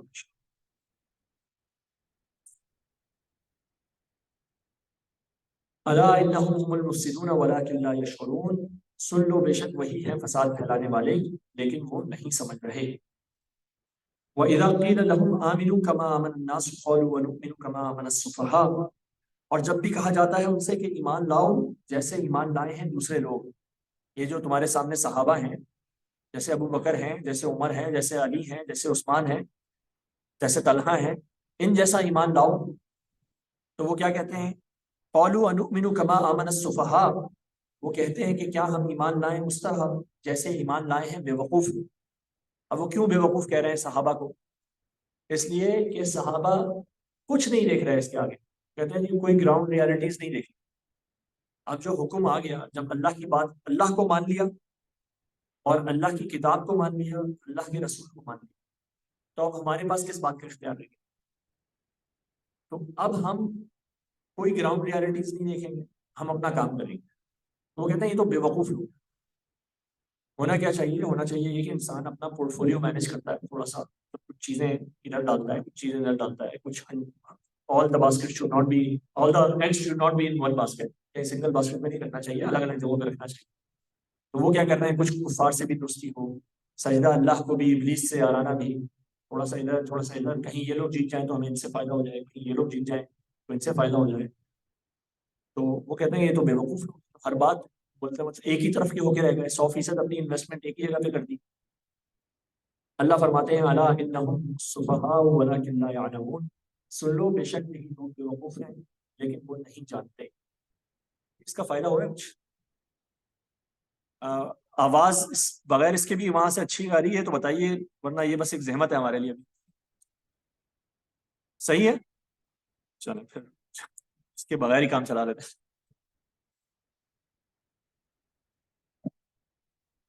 وَإِذَا لَقُوا الَّذِينَ آمَنُوا قَالُوا آمَنَّا، اور جب وہ لوگ ملتے ہیں ان سے جو ایمان لائے، کہتے ہیں ہم بھی ایمان لائے. مسلمانوں کے اندر رہ کے مسلمانوں جیسے بننا چاہتے ہیں. وَإِذَا خَلَوْا إِلَىٰ شَيَاطِينِهِمْ، اور جب وہ تنہائی میں ہوتے ہیں اپنے شیطانوں کے پاس، قَالُوا إِنَّا مَعَكُمْ إِنَّمَا نَحْنُ مُسْتَهْزِئُونَ، کہتے ہیں بے شک ہم تمہارے ساتھ ہیں، بے شک ہم تو صرف مذاق کرنے والے ہیں. یہ ایمان لانا ان کو بار بار بتانا کیوں پڑتا ہے، قَالُوا آمَنَّا، ہم بھی ایمان لائے، ہم بھی ایمان لائے. جیسے بچہ ہوتا ہے نا ایک، جس نے کچھ کیا ہو، کوئی شیطانی کر کے آیا ہو، وہ کہتا ہے میں نے تو نہیں کیا. آپ پوچھے بھی نہیں، وہ خود ہی بول دیتا ہے میں نے یہ تو فلانا کام نہیں کیا. تو بالکل اسی طرح ان کے دلوں میں چور ہے، ان کے دلوں میں مرض ہے. تو یہ اپنے ایمان کا یقین دلاتے پھرتے ہیں لوگ. قَالُوا آمَنَّا وَإِذَا لَقُوا الَّذِينَ آمَنُوا، جب ایمان والوں سے ملتے ہیں، قَالُوا آمَنَّا، ہم بھی ایمان والے. وَإِذَا خَلَوْا إِلَىٰ شَيَاطِينِهِمْ، جب اپنے شیطانوں کے پاس جاتے ہیں، اپنے سرداروں کے پاس جاتے ہیں، اپنے بڑوں کے پاس جاتے ہیں، تو کہتے ہیں قَالُوا إِنَّا مَعَكُمْ إِنَّمَا نَحْنُ مُسْتَهْزِئُونَ، کہتے ہیں بے شک ہم تمہارے ساتھ ہیں، بے شک ہم تو صرف مذاق کرنے والے ہیں. اللہ یستہزئ بہم، اللہ بدلہ لیتا ہے مذاق اڑانے کا ان سے. وَيَمُدُّهُمْ فِي طُغْيَانِهِمْ يَعْمَهُونَ، اور ڈھیل دیتا ہے انہیں کہ اپنی سرکشی میں بھٹکتے رہیں۔ اللہ تعالیٰ کیسے ان سے بدلہ لے رہا ہے مذاق اڑانے کا؟ کہ ان کو ڈھیل دے رہا ہے کہ جاؤ، وہ سمجھ رہے ہیں اچھا ہم تو بڑے آزاد ہیں، تو بڑا مزہ آ رہا ہے، ہم الٹے کام بھی کر رہے ہیں اور دنیا میں مزے بھی کر رہے ہیں۔ اللہ کہتے ہیں اور جاؤ اور آگے جاؤ۔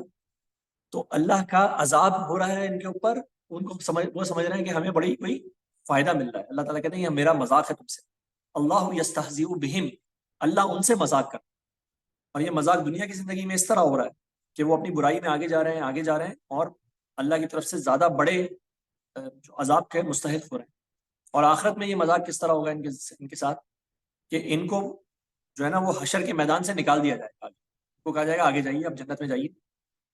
جو لوگ جنت میں جانا شروع، جنت کی طرف چل دیں گے اور پل صراط کے اوپر سے گزرنے شروع ہو جائیں گے۔ اور یہ سورہ حدید میں جو بیان ہوا کہ جب یہ پل صراط پہ سے گزر رہے ہوں گے تو مومنین کے پاس ایک نور ہوگا، روشنی ہوگی جس کے ذریعے وہ دیکھ کے گزر رہے ہوں گے، اور ان کے پاس کوئی نور نہیں، اچانک سے دھوپ اندھیرے میں رک جائیں گے۔ تو اب یہ کیا کہیں گے؟ اب یہ کہیں گے الم نکم معکم، مسلمانوں کو آواز دیں گے، بولیں گے کیا ہم تمہارے ساتھ نہیں تھے؟ ہم تمہارے ساتھ نمازیں نہیں پڑھتے تھے؟ تمہارا نام عبداللہ تھا تو میرا نام بھی عبد الرحمن تھا، تو ہم تمہارے ساتھ ہوتے تھے، ہمارے بچے تمہارے بچوں کی کلاسوں میں پڑھتے تھے، تو اب یہ کیا ہو گیا کہ تمہارے پاس روشنی ہے میرے پاس روشنی نہیں ہے؟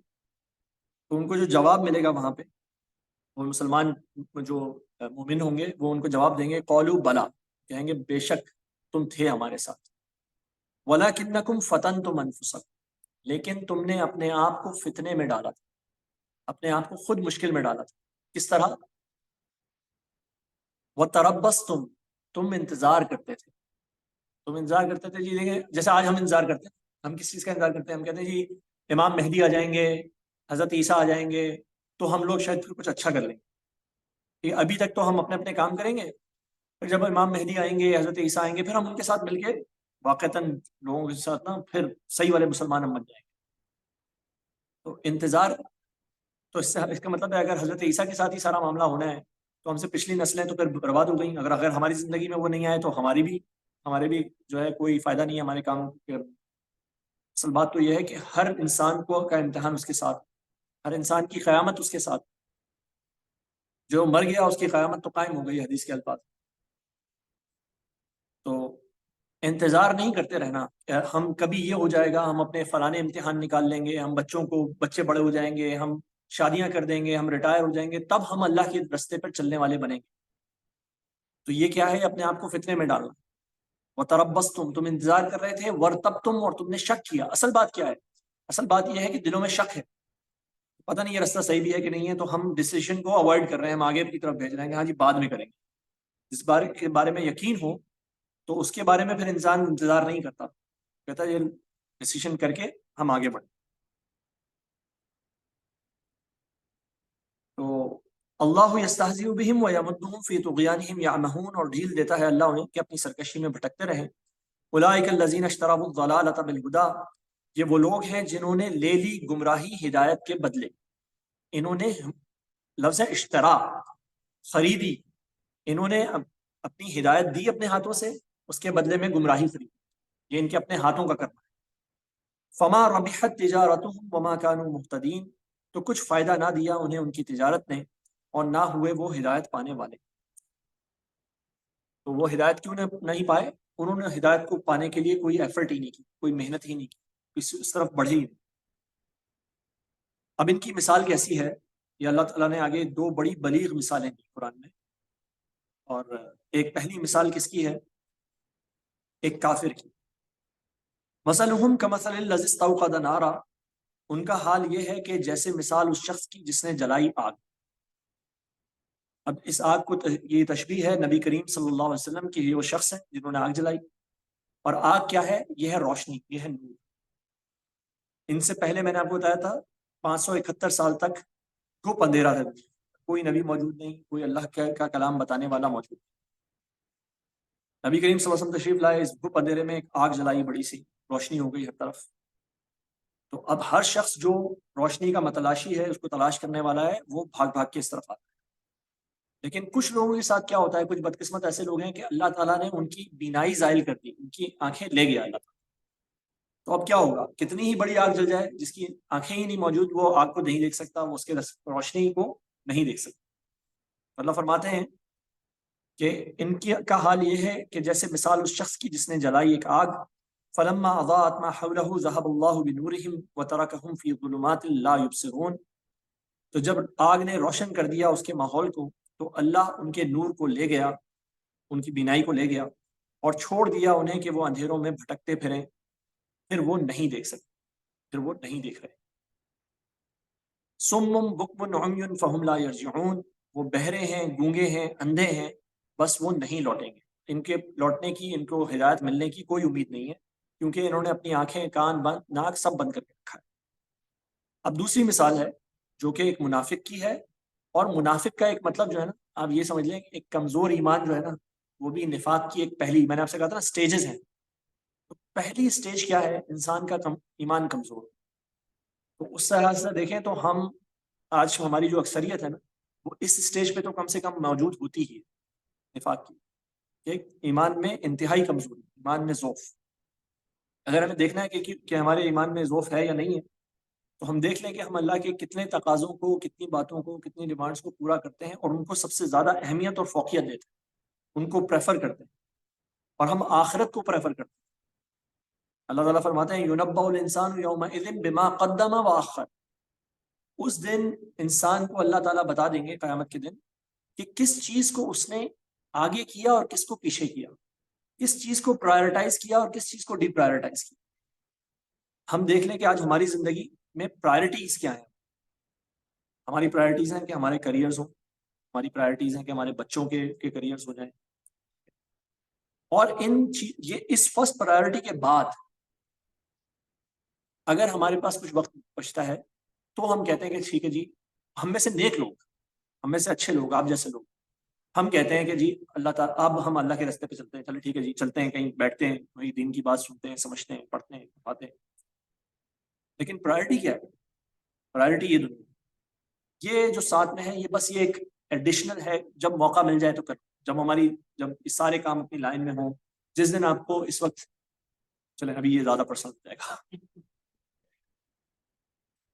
شروع ہے، ابھی ہم چلتے ہیں۔ ہاں تو اگلی دفعہ مجھے آپ لوگوں سے ملنا ہے انشاءاللہ۔ تو نہیں جی، ہماری سب کی مٹی پلید ہے اس معاملے میں، اللہ تعالیٰ ہمیں محفوظ فرمائے، معاف فرمائے، اپنی رحمت کے سائے میں رکھے۔ لیکن یہ بات ضروری ہے کہ ہم سمجھیں کہ ویئر آر وی اسٹینڈنگ۔ اگر ہم اپنے کرنٹ لوکیشن کو سمجھتے ہیں تو پھر ہم جان سکتے ہیں ہمیں جانا کدھر۔ اگر کرنٹ لوکیشن کو نہیں جانیں گے تو پھر منزل کا ملنا بھی اتنا ہی مشکل رہے گا۔ اللہ تعالیٰ محفوظ فرمائے۔ یہ دوسری مثال ہے کمزور ایمان والوں کی اور نفاق والوں، تو یہ ہمارے لیے بہت متعلق ہے۔ او کصیب من السماء فیہ ظلمات ورعد وبرق، یا آسمان سے برسنے والی بارش کی طرح جس میں اندھیرے اور گرج اور چمک ہے۔ اب آپ سمجھیں گھٹا ٹوپ اندھیرا ہے اور بارش برس رہی ہے موسلا دھار، اور اس کے بیچ بیچ میں بجلی کڑکتی ہے زوردار، اس میں گرج کی آواز بھی آتی ہے اور چمک ہوتی ہے، تھنڈر بھی ہے اور لائٹننگ بھی۔ جب لائٹننگ آتی ہے تو اس سے دل تو دہلتا ہے، لیکن اسی سے روشنی بھی ہوتی ہے، ٹھیک ہے۔ تو اللہ کہتے ہیں کہ یجعلون اصابعهم فی آذانہم من الصواعق حذر الموت، وہ ٹھونستے ہیں اپنی انگلیاں اپنے کانوں میں بجلیوں کی آواز کی وجہ سے، موت سے ڈرتے ہوئے، یعنی کہ جو بجلیاں کڑک رہی ہیں ان سے ڈر لگ رہا ہے۔ اچھا ڈر تو لگ رہا ہے، لیکن جو اس کا رسپانس ہے وہ انتہائی بے وقوفانہ ہے۔ انگلیاں کانوں میں ٹھونسنے سے بجلی سے بچ تو نہیں سکتے آپ، تو جب گرے گی تو گرے گی، آپ کوئی فائدہ نہیں اٹھا رہے اپنی انگلیوں کو کانوں میں ٹھونسنے سے۔ وہ ایک اسٹوپڈ بیہیویئر ہے، لیکن انسان کا بیہیویئر ہے جو انسان کر رہا ہے۔ واللہ محیط بالکافرین، اللہ کافروں کو گھیر لینے والا ہے۔ یکاد البرق یخطف ابصارہم، قریب ہے کہ بجلی کی چمک مٹا دے ان کی آنکھوں، کہ بجلی جو ہے یہ ایسی کڑک رہی ہے، اس میں لائٹننگ اتنی زیادہ ہے کہ ان کی آنکھیں ہی مٹ سکتی ہیں اس سے، وہ اپنی آئی سائٹ لوز کر سکتے ہیں اس سے۔ لیکن ان کا ابھی طرز عمل کیا ہے؟ کلما اضاء لهم مشوا فیہ، جب بھی بجلی روشنی کرتی ہے ان کے لیے تو وہ چل پڑتے ہیں اس روشنی میں۔ جب دین کا کوئی آسان حکم ہے. اچھا ذرا پہلے پیچھے چلے جائیں, تعویل خاص میں دیکھ لیجئے اس زمانے میں کیا معاملہ ہو. اس زمانے میں اب دیکھیں مسلمان مدینہ آ چکے ہیں ہجرت کر کے, اور اب ہجرت کرنے کے بعد حکم یہ ہے کہ جی اس سے پہلے تو تمہارے لیے حکم تھا کفو ایدیکم, اپنے ہاتھ بند رکھو, لیکن اب تمہارے لیے حکم ہے کہ اب تم لڑو اور بدلہ لو اور وہ خانہ کعبہ مسجد حرام اس کا قبضہ واپس لو. تو اب لڑنا ہے, تو کچھ لوگ جو ہیں ان کو ڈر لگ رہا ہے, وہ جان جا رہی ہے ان کی اس میں لڑنے میں. تو یا پھر مال کا مطالبہ آتا ہے, بھائی مال دو, اس کام کے لیے مال بھی چاہیے دین کے لیے, نہ مال بھی نہیں دینا چاہتے, اس کو بھی سینچ کے رکھنا چاہتے ہیں. تو کیا ہو رہا ہے, لیکن جب کوئی آسان حکم آتا ہے, چلو بھائی نماز پڑھو, تو نماز پڑھنے پہنچ جاتے ہیں. ٹھیک ہے, یا کوئی اور آسان سا حکم ہے تو وہ اس کے لیے آ جاتے ہیں اور اس میں اپنے آپ کو نمایاں کرتے ہیں. وہ جیسے پیچھے ہم نے پڑھ کے آیا ہے کہ لوگوں کو آ کے بتاتے ہیں بھائی ہم ایمان والے ہیں, ہم بھی ایمان والے ہیں, ہم بھی ایمان والے ہیں. تو جب مشکل وقت آتا ہے تو کھڑے ہو جاتے ہیں, جب آسانی آتی ہے تو اس میں چل کے دکھاتے ہیں تھوڑا کہ دیکھو ہم بھی چل رہے ہیں تمہارے ساتھ. کلما اضاء لهم مشوا فيه, جب بجلی روشنی کرتی ہے ان کے لیے تو وہ چل پڑتے ہیں اس روشنی میں, آسانی کے وقت چلتے ہیں مسلمانوں کے ساتھ. واذا اظلم عليهم قاموا, جب اندھیرا ہو جاتا ہے تو وہ کھڑے کے کھڑے رہ جاتے ہیں, جب مشکل آ جاتی ہے تو اس میں ان کے قدم جم جاتے ہیں. وَلَوْ شَاءَ اللَّهُ لَذَهَبَ بِسَمْعِهِمْ وَأَبْصَارِهِمْ, اللہ تعالیٰ وارننگ دے رہے ہیں ان کو کہ دیکھو اگر اللہ چاہے تو لے جائے ان کی سننے کی قوت اور بینائی. دیکھو ابھی تمہیں تھوڑا سا حق نظر آ رہا ہے, بجلی چمکتی ہے تمہیں نظر آتا ہے نا کچھ, تو ابھی نظر آ رہا ہے تو اس پہ چلنے والے بنو. اگر تم یہی روش رکھو گے کہ آسانی میں میٹھا میٹھا ہپ ہپ اور کڑوا کڑوا تھو تھو, مشکل والی چیزوں کو پیچھے چھوڑ دو گے, تو ہو سکتا ہے اللہ تمہارے ساتھ بھی وہ معاملہ کرے جو کافروں کے ساتھ کیا ہے. وہ کیا ہے, سم بکم عمی فہم لا یرجعون, کہ وہ آنکھیں بھی چھین لے گیا. تو یہ جو ہمارے سامنے اللہ کے دین کی ہدایت آ رہی ہے, جو ہمیں کچھ سمجھ میں آ رہا ہے دین, جو ہمارا دین والوں کے ساتھ کچھ رابطہ ہے, جو ہم نمازیں پڑھ رہے ہیں, تو ہمارے لیے وارننگ کیا ہے کہ دیکھو اللہ کے دین میں داخل ہو جاؤ پورے کے پورے. باتیں تھوڑی سی سخت ہوتی جا رہی ہیں, کوشش کر رہا ہوں کہ ان کو شروع کی سطح پہ رکھیں, لیکن یہ حکم ہے, بات وہی ہو رہی ہے کہ آگے بڑھو, اس کو پرائرٹائز کرو, ورنہ اللہ کے لیے مشکل نہیں ہے کہ وہ تم سے بھی اسی طرح جس طرح ان سے ہدایت چھین لی, ان سے بھی تم سے بھی ہدایت چھین لے, کہ وہ تمہاری آنکھیں اور سننے کی قوت اللہ تعالیٰ لے جائے. ان اللہ علی کل شیء قدیر, بے شک اللہ ہر چیز پر پوری قدرت رکھنے والا ہے. ٹائم کیا ہو گیا جی؟ 10 منٹس. یا ایھا الناس اعبدوا ربکم. اچھا جی, تین گروہ, تینوں کی ڈسکرپشن آ گئی کمپلیٹ, اور تینوں کے لیے نصیحت بھی آ گئی کہ دیکھو یہ کفار ہیں, ان کے دلوں پہ زور لگ چکی ہے, تم جو خاص طور پہ کمزور ایمان والے ہیں میرے جیسے, ان کے لیے کیا حکم آ گیا کہ بھائی دین کی طرف آگے بڑھنا شروع کرو, مشکل ہو تب بھی آگے بڑھو, آسانی ہو تب بھی آگے بڑھو. یہ بلکہ الفاظ ہیں نبی کریم صلی اللہ علیہ وسلم جو بیعت لیتے تھے نا, جب کوئی صحابی کوئی مسلمان ہوتا تھا تو اس سے ایک بیعت لی جاتی تھی, تو اس کے اندر یہ الفاظ ہے کہ فی العسر والیسر, ہم آپ کی بیعت لیتے ہیں آپ کے کہنا ماننے میں آسانی میں بھی اور مشکل میں. تو جب آسانی ہے تب بھی ہمیں جو آسان حکم ہے وہ بھی کرنے ہیں, جو مشکل ہے یا ہمارے نفس پہ بہت بھاری ہے ہمیں وہ بھی کرنا. تو اس کے بعد تینوں گروہ کو ایڈریس کرنے کے بعد اللہ تعالیٰ اب تمام انسانیت سے خطاب فرما رہے ہیں. یا ایھا الناس اعبدوا ربکم, اے لوگوں عبادت کرو اپنے رب کی. تو ذرا اس کو ذرا تسلسل میں سیکوینس میں دیکھیں. فاتحہ میں ہم نے کیا کہا اللہ تعالیٰ سے, ہم نے کہا اے اللہ اہدنا الصراط المستقیم, ہمیں سیدھا راستہ دکھا. اس سیدھے راستے کا اللہ تعالیٰ نے جو جواب دیا تھا حدیث قدسی کے مطابق, وہ کیا تھا کہ میں نے اپنے بندے کو عطا کر دیا وہ جو اس نے مانگا, یعنی کہ ہدایت عطا کر دی گئی. تو مفسرین نے کہا کہ یہ پورا قرآن, سورہ فاتحہ دعا ہے, پورا قرآن جواب دعا ہے. اس دعا کا جواب ہے یہ لو صراط مستقیم, اس پہ چلنا شروع کر. تو اللہ تعالیٰ نے یہ دے دیا. پھر اللہ تعالیٰ نے بتایا یہ ہدایت ہے, صراط مستقیم کی ہدایت ہے کس کے لیے, متقین کے لیے, جو تقوی اختیار کریں گے, جو کنسرنڈ رہیں گے اس کے متعلق, جن کے لیے آخرت ایک کنسرن ہے. پھر بتایا کہ جب ہدایت آتی ہے تو انسان تین گروپوں میں ڈیوائیڈ ہو جاتے ہیں. اب آپ اپنا خیال کرو کہ تم غلط گروپ میں مت ڈیوائیڈ ہو جانا, غلط گروپ کے اندر نہ پھنس جانا, ٹھیک ہے نا, غلط شفٹ نہ لگوا لینا اپنی. اب تینوں گروہوں سے خطاب ہو گیا، اور اب جو ہے اللہ تعالیٰ نے سب کو دعوت دی، یا ایھا الناس، اے لوگو، اعبدوا ربکم، اپنے رب کی عبادت کرو۔ کیوں کرے کسی کی بھی عبادت؟ الذی خلقکم، اس نے پیدا کیا ہے، وہ تمہارا مینوفیکچرر ہے، وہ تمہارا کریٹر ہے۔ مینوفیکچرر کی، کریٹر کی ہدایت کے مطابق کسی چیز کو استعمال نہیں کرو گے تو کیا ہوگا؟ وہ چیز خراب ہو جائے گی، ٹھیک ہے، اس چیز میں فساد پیدا ہو جائے گا۔ تو اس نے تمہیں بنایا ہے، اس نے تمہیں تخلیق کیا ہے، الذی خلقکم، لیکن صرف تمہیں ہی پیدا نہیں کیا۔ وہ کہتے نہیں ہمارے باپ دادا نے تو یہ نہیں کام کیا، تو اللہ تعالیٰ نے اس کو بھی پیدا کیا ہے۔ والذین من قبلکم، تم سے پہلے جو تھے ان کو بھی اللہ تعالیٰ نے ہی پیدا کیا۔ لعلکم تتقون، تاکہ تم بچ سکو اس کی نافرمانی اور اس کے عذاب سے، تاکہ تم بچ سکو۔ اپنے مینول کے خلاف کام نہ کر لینا، کچھ الٹا کام نہ کرو، تاکہ تم بچ جاؤ، تاکہ تمہارے اندر فساد نہ ہو، تم انڈیویجولی بھی، انفرادی سطح پر بھی، اور as a on a collective level بھی تم سدھرے رہو، تمہارے اندر اصلاح رہے، فلاح رہے، اور فساد نہ ہو۔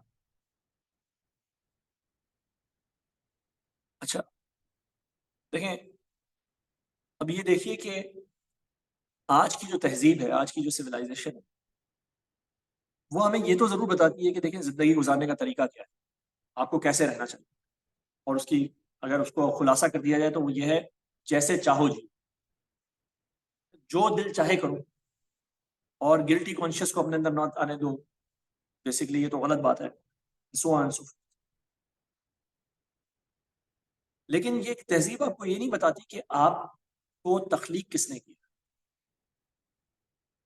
یہ اس دنیا کے معاملات سے اس کو غرض ہے، یہ بتاتی ہے جی دیکھیں کلیکٹیو لیول پہ بیسٹ وے آف، اگر پالیٹکس ہے تو وہ ڈیموکریسی ہے، بیسٹ وے آف اکنامکس ہے تو وہ کیپٹلزم ہے، اور بیسٹ ویز آف سوشل اگر کوئی طریقہ ہے تو وہ امریکن سوشل سسٹم ہے، ٹھیک ہے، وہ آپ کو یہ ساری چیزیں بتاتی ہے، لیکن وہ آپ کو یہی نہیں، ایک فنڈامنٹل کوشچن کو بالکل آنسر نہیں کرتا کہ آپ کو تخلیق کس نے کیا۔ وہ کہتے ہیں یہ کوشچن ہمارے ڈومین سے باہر، وی ڈونٹ کیئر اباؤٹ، ٹھیک ہے، لیکن یہ کوشچن فنڈامنٹل ہے اس حوالے سے کہ آپ کو تخلیق جس نے کیا ہے اس نے آپ کو کچھ بتایا بھی ہے کہ نہیں بتایا۔ اگر یہ آنسر ہو جائے کہ تخلیق کسی نے کیا ہے تو پھر یہ لازم آ جاتا ہے خود بخود کہ then for guidance you have to go to that person اور that entity or that being. تو جتنی بھی آج کی سویلائزیشنز ہیں یہ کلیم نہیں کرتی گاڈ ہوڈ، لیکن یہ کہتی ہیں ہم اس سے غیر متعلق ہیں، وی ڈونٹ کیئر اباؤٹ، اور وہ اس سے نیچے سے معاملہ سٹارٹ، جبکہ معاملہ نیچرل بات یہ ہے کہ اگر آپ کو یہ پتہ لگ جائے کہ آپ کو تخلیق کس نے کیا تو آپ گائیڈنس کے لیے بھی اسی سے رجوع کریں گے۔ آپ دیکھیں گے کہ پھر مجھے تخلیق اس طرح کیا گیا تو میرے لیے اچھی چیز کیا ہے اور میرے لیے بری کیا چیز ہے۔ Question of good and evil, خیر و شر کیا ہے، یہ تمام فلاسفی بڑے بڑے جن کے آپ نام جانتے ہیں ان سب نے ساری زندگی اس کویسچن کے اوپر کھپائی ہے، خیر کیا ہے، شر کیا ہے، گڈ کیا ہے، ایول کیا ہے، لیکن کہاں پہ نہیں جا رہے وہ لوگ، کریٹر کون ہے، اگر اس کو آئیڈینٹیفائی کر لو گے وہ خود ہی ڈیفائن کر دے گا خیر و شر کیا ہے۔ اللہ تعالیٰ نے یہاں سے سٹارٹ کیا، اللہ نے کہا دیکھو لوگوں میری عبادت کرو، کیوں؟ میں نے تمہیں بنایا ہے، میں نے تمہیں بنایا ہے، اور تمہارے باپ دادا کو بھی میں نے بنایا تھا، اس لیے تم میری عبادت کرو، لعلکم تتقون، تاکہ تم بچو، تاکہ تم اپنے اندر فساد نہ پیدا کر دو، اپنے اندر اور اپنی سوسائٹیز کے اندر۔ الذی جعل لکم الارض فراشا، وہ کیسا رب ہے، اس نے تمہارے لیے صرف تمہیں بنا کے چھوڑ نہیں دیا بلکہ اس نے تمہارے لیے چیزوں کو آسان کیا۔ وہ ہے جس نے تمہارے لیے بنایا زمین کو بچھونا، والسماء بناء، اور آسمان کو چھت بنایا، وانزل من السماء ماء، اور برسایا آسمان سے پانی، فاخرج به من الثمرات رزقا لکم، اور پھر نکالے اس کے ذریعے سے پھل جو رزق ہیں تمہارے لیے۔ جس نے یہ سب کچھ تمہارے لیے بنایا تو اس نے تمہاری جو دوسری ضروریات ہیں، جس نے تمہاری کھانے پینے کی ضرورت پوری کی، تمہیں ضرورت تھی تو اس نے پوری کر دی۔ تو اس کا مطلب ہے اگر تمہارے اندر بھی کوئی ضرورت ہے، اب تم ہدایت کی ضرورت کو مانگ رہے تھے تو اس کو پورا نہیں کرے گا کیا وہ؟ اس کو بھی پورا کرنا ہے۔ آپ دیکھیے نا کہ ہم پھل تو ہمیشہ سے کھاتے آ رہے ہیں، جو بھی اناج وغیرہ جو بھی ہے ہم ہمیشہ سے کھاتے آ رہے ہیں، ہمیں تو نہیں پتا تھا کہ فلانے پھل کے اندر فلانے وٹامنز ہوتے ہیں تو ہمیں اس کا یہ فائدہ ہو جاتا ہے، فلانی چیز کے اندر فلانا پروٹین موجود ہوتا ہے جو ہمیں اس کام میں ہیلپ کرتا ہے، اور یہ اگر ہماری غذا میں نہ ہوتا تو یہ ڈیفیشنسی ہو جاتی، یہ ڈیفیشنسی ہو جاتی، یہ ڈیفیشنسی ہو جاتی. ہمیں تو نہیں پتا تھا، ہم تو کھا رہے تھے، ہمیں اپنی ضرورت پتہ بھی نہیں تھی تو بھی وہ ضرورت پوری کی جا رہی تھی. اللہ نے وہ ایسی چیز بنائی ہوئی تھی جس کے ذریعے سے وہ ضرورت تب بھی پوری ہو رہی تھی جب ہم اپنی ضرورت کو نہیں جانتے. اب ہمارے اندر سے اگر کوئی ضرورت ہے، اگر ایک ہدایت کی ضرورت ہے، تو وہ بھی اللہ دینے والا ہے. یہ جو اللہ تعالیٰ اپنی نشانیاں بیان فرما رہے ہیں یہ ساری، تو اس کا مطلب کیا ہے کہ وہی اللہ تمہارے لیے تمہارا پرووائڈر ہے. تو کیا کرو، فلا تجعلوا للہ اندادا، تو تم اللہ کا شریک مت ٹھہراؤ، اللہ کے ساتھ اوروں کو شریک نہ کرو. وانتم تعلمون، جبکہ تم جانتے ہو، جبکہ تم یہ سب چیزیں جو اللہ کی بنائی ہوئی ہیں، جو اللہ تعالیٰ نے نعمتیں تمہارے لیے بنائی ہیں، تم ان کو برتتے ہو، ان کو استعمال کرتے ہو، تم جانتے ہو. پھر اللہ، اور کوئی کلیم نہیں کر رہا کہ یہ میں نے بنائی. یہ جو سویلائزیشنز ہیں آج کی، یہ کلیم تو نہیں کر رہی کہ یہ چیزیں ہم نے بنائی. تو اللہ کلیم کر رہا ہے یہ چیزیں میں نے بنائی ہیں، اور تب بھی بنائی تھی جب تمہیں ان کی ضرورت کا احساس بھی نہیں تھا، تمہیں پتہ بھی نہیں تھی تمہاری ضرورت کیا ہے، میں نے تمہاری ضرورت تب بھی پوری کی. تو وہ انتم تعلمون، یہ سب تم جانتے ہو، تو اللہ کے ساتھ شریک نہ ٹھہراؤ. چلیے تو یہاں پہ سٹاپ کر لیں آج. چلیں، تو کوئی کوشچنس ہیں آج کے متعلق؟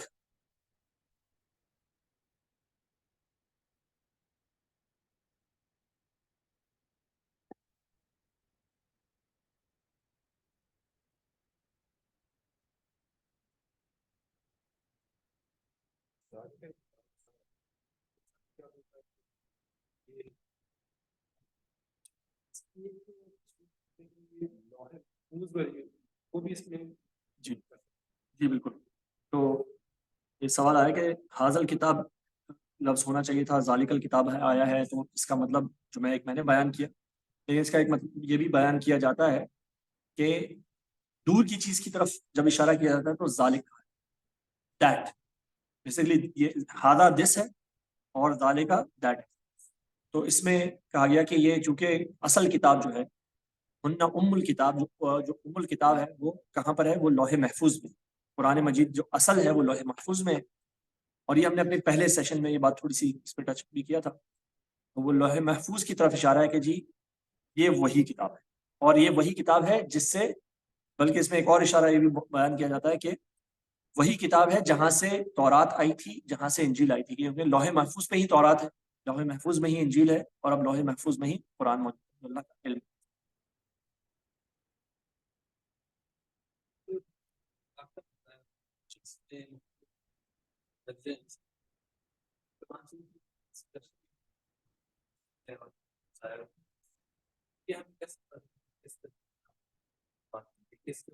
کس درجے کی بات کر رہے ہیں، کس کیٹیگری کی بات؟ کیٹیگری. تو دیکھیں کیٹیگریز دو ہو گئی. ایک ہے شعوری منافق، ان کا ذکر آیا سورہ آل عمران میں آیا ہے، جہاں پہ انہوں نے کہا کہ وقالت طائفۃ من اہل الکتاب، تو ایک گروپ نے اہل کتاب میں سے یہ کہا آمنوا بالذی انزل علی الذین آمنوا وجہ النہار واکفروا آخرہ لعلکم یرجعون، کہ ایمان لاؤ اس پر جس پہ ایمان لائے ایمان لانے والے صبح کے وقت، اور پھر اس کا کفر کر دو شام کے وقت. یعنی کہ یہ ہیں جاسوس.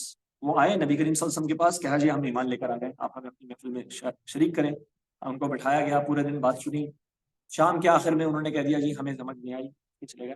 تو اپنے دل میں کفر لے کر آئے. تو یہ تو ہوگا شعوری منافق، جب تک وہ مسلمان رہے تب تک وہ شعوری منافق. اب عبداللہ بن ابی ہے شعوری منافق، اور اس کے ساتھ ہی وہ شعوری منافق. اور غیر شعوری منافق، جیسے میں نے آپ سے کہا، جہاں پہ اللہ تعالیٰ کہہ رہے ہیں وما یشعرون، ان کو شعور بھی نہیں حاصل اس پر. قرآن زیادہ تر جن کا ذکر کرتا ہے، اب دیکھیں وہ منافقین کو دعوت کیا دے رہا ہے قرآن؟ ان کو بار بار دعوت یہ دیتا ہے کہ بھائی ایمان لے آؤ، یا ایھا الذین آمنو، اے ایمان. اب ترجمہ تو اب یہ کہتے ہیں کہ اے ایمان والو، یا اے وہ لوگوں جو ایمان لائے. اس کا ایک ترجمہ یہ کیا گیا، اے ایمان کے دعوے دارو، یا ایھا الذین آمنو آمنو باللہ، اے ایمان والو ایمان لاؤ اللہ. تو یہ کیا ہے؟ جن لوگوں کا ایمان کمزور ہو رہا ہے، جو دین کے تقاضے آ رہے ہیں ان کے سامنے، ان کو پورا نہیں کر رہے، اللہ تعالیٰ ان کے اندر وہ ایمان کی کمزوری آ رہی ہے، اور اللہ تعالیٰ ان کو بار بار یاد دلاتے ہیں لوگوں نے کام کرنے ہیں ایمان لے کر آ جاؤ اور پیچھے مت ہٹو، بوجھل مت ہو جاؤ، زمین کی طرف جھکے مت جاؤ. یہ ساری جو ہے نا حکم احکامات وہ ان لوگوں کے لیے یا ہم جیسے لوگ. تو یہ 2 کیٹیگریز ہو گئی ہیں اس کی بڑی، شعوری منافق غیر شعوری منافق. اور جو صحابہ ڈر رہے ہیں وہ کس سے ڈر رہے ہیں؟ دیکھیں وہ تو یہ کہہ، اچھا ایک حدیث اور بھی ہے اس کا مفہوم یہ ہے کہ نفاق سے بری نہیں ہوتا مگر مومن، اور نفاق سے بری نہیں ہوتا مگر منافق، اور نفاق سے ڈرتا نہیں مگر مومن. یعنی کہ جو شخص اپنے متعلق اس بات کا ڈر رکھ رہا ہے نا کہ میں کہیں منافق تو نہیں ہو گیا، تو اللہ کے نبی صلی اللہ علیہ وسلم نے فرمایا کہ وہ مومن ہے، اس کے دل میں ایمان ہے تو ایمان کی پرواہ ہے، اس کو ایمان کی حفاظت کرنا چاہتا ہے. اور جس کے دل میں ایمان کی حفاظت کی پرواہ نہیں ہے تو اس کے دل میں ایمان ہی موجود ہے. تو نفاق سے اپنے آپ کو بری الذمہ نہیں سمجھتا مگر منافق. تو اب وہ دیکھیں وہ 70 صحابہ جو کہہ رہے ہیں کہ ہمیں ڈر ہے، تو ڈر ہے کہ کیا مطلب کیا ہو رہا ہے؟ وہ یہ جانتے ہیں کہ ہم نہیں بھی جانیں گے تو نفاق ہمارے اندر ہو سکتا ہے، ہمیں پتہ بھی نہیں ہوگا. حضرت عمر کیوں پوچھ رہے ہیں کہ کیا میں ہوں اس لسٹ میں؟ اگر وہ شعوری منافق معاذ اللہ وہ ہوتے تو ان کو پتا ہوتا کہ میں ہوں لسٹ میں. بس لسٹ میں ہونا یا نہ ہونا تو معنی نہیں رکھتا. وہ جو پوچھ رہے ہیں پریشان ہو رہے ہیں، حضرت ابوبکر صدیق جو حضرت حنظلہ کے ساتھ جا رہے ہیں وہ پریشان ہو رہے ہیں، تو وہ کیا ہو رہے ہیں کہ یہ جو چھپا ہوا نفاق ہے یہ ہمارے اندر کہیں نہ، اس کے متعلق ہم خود نہیں جانتے.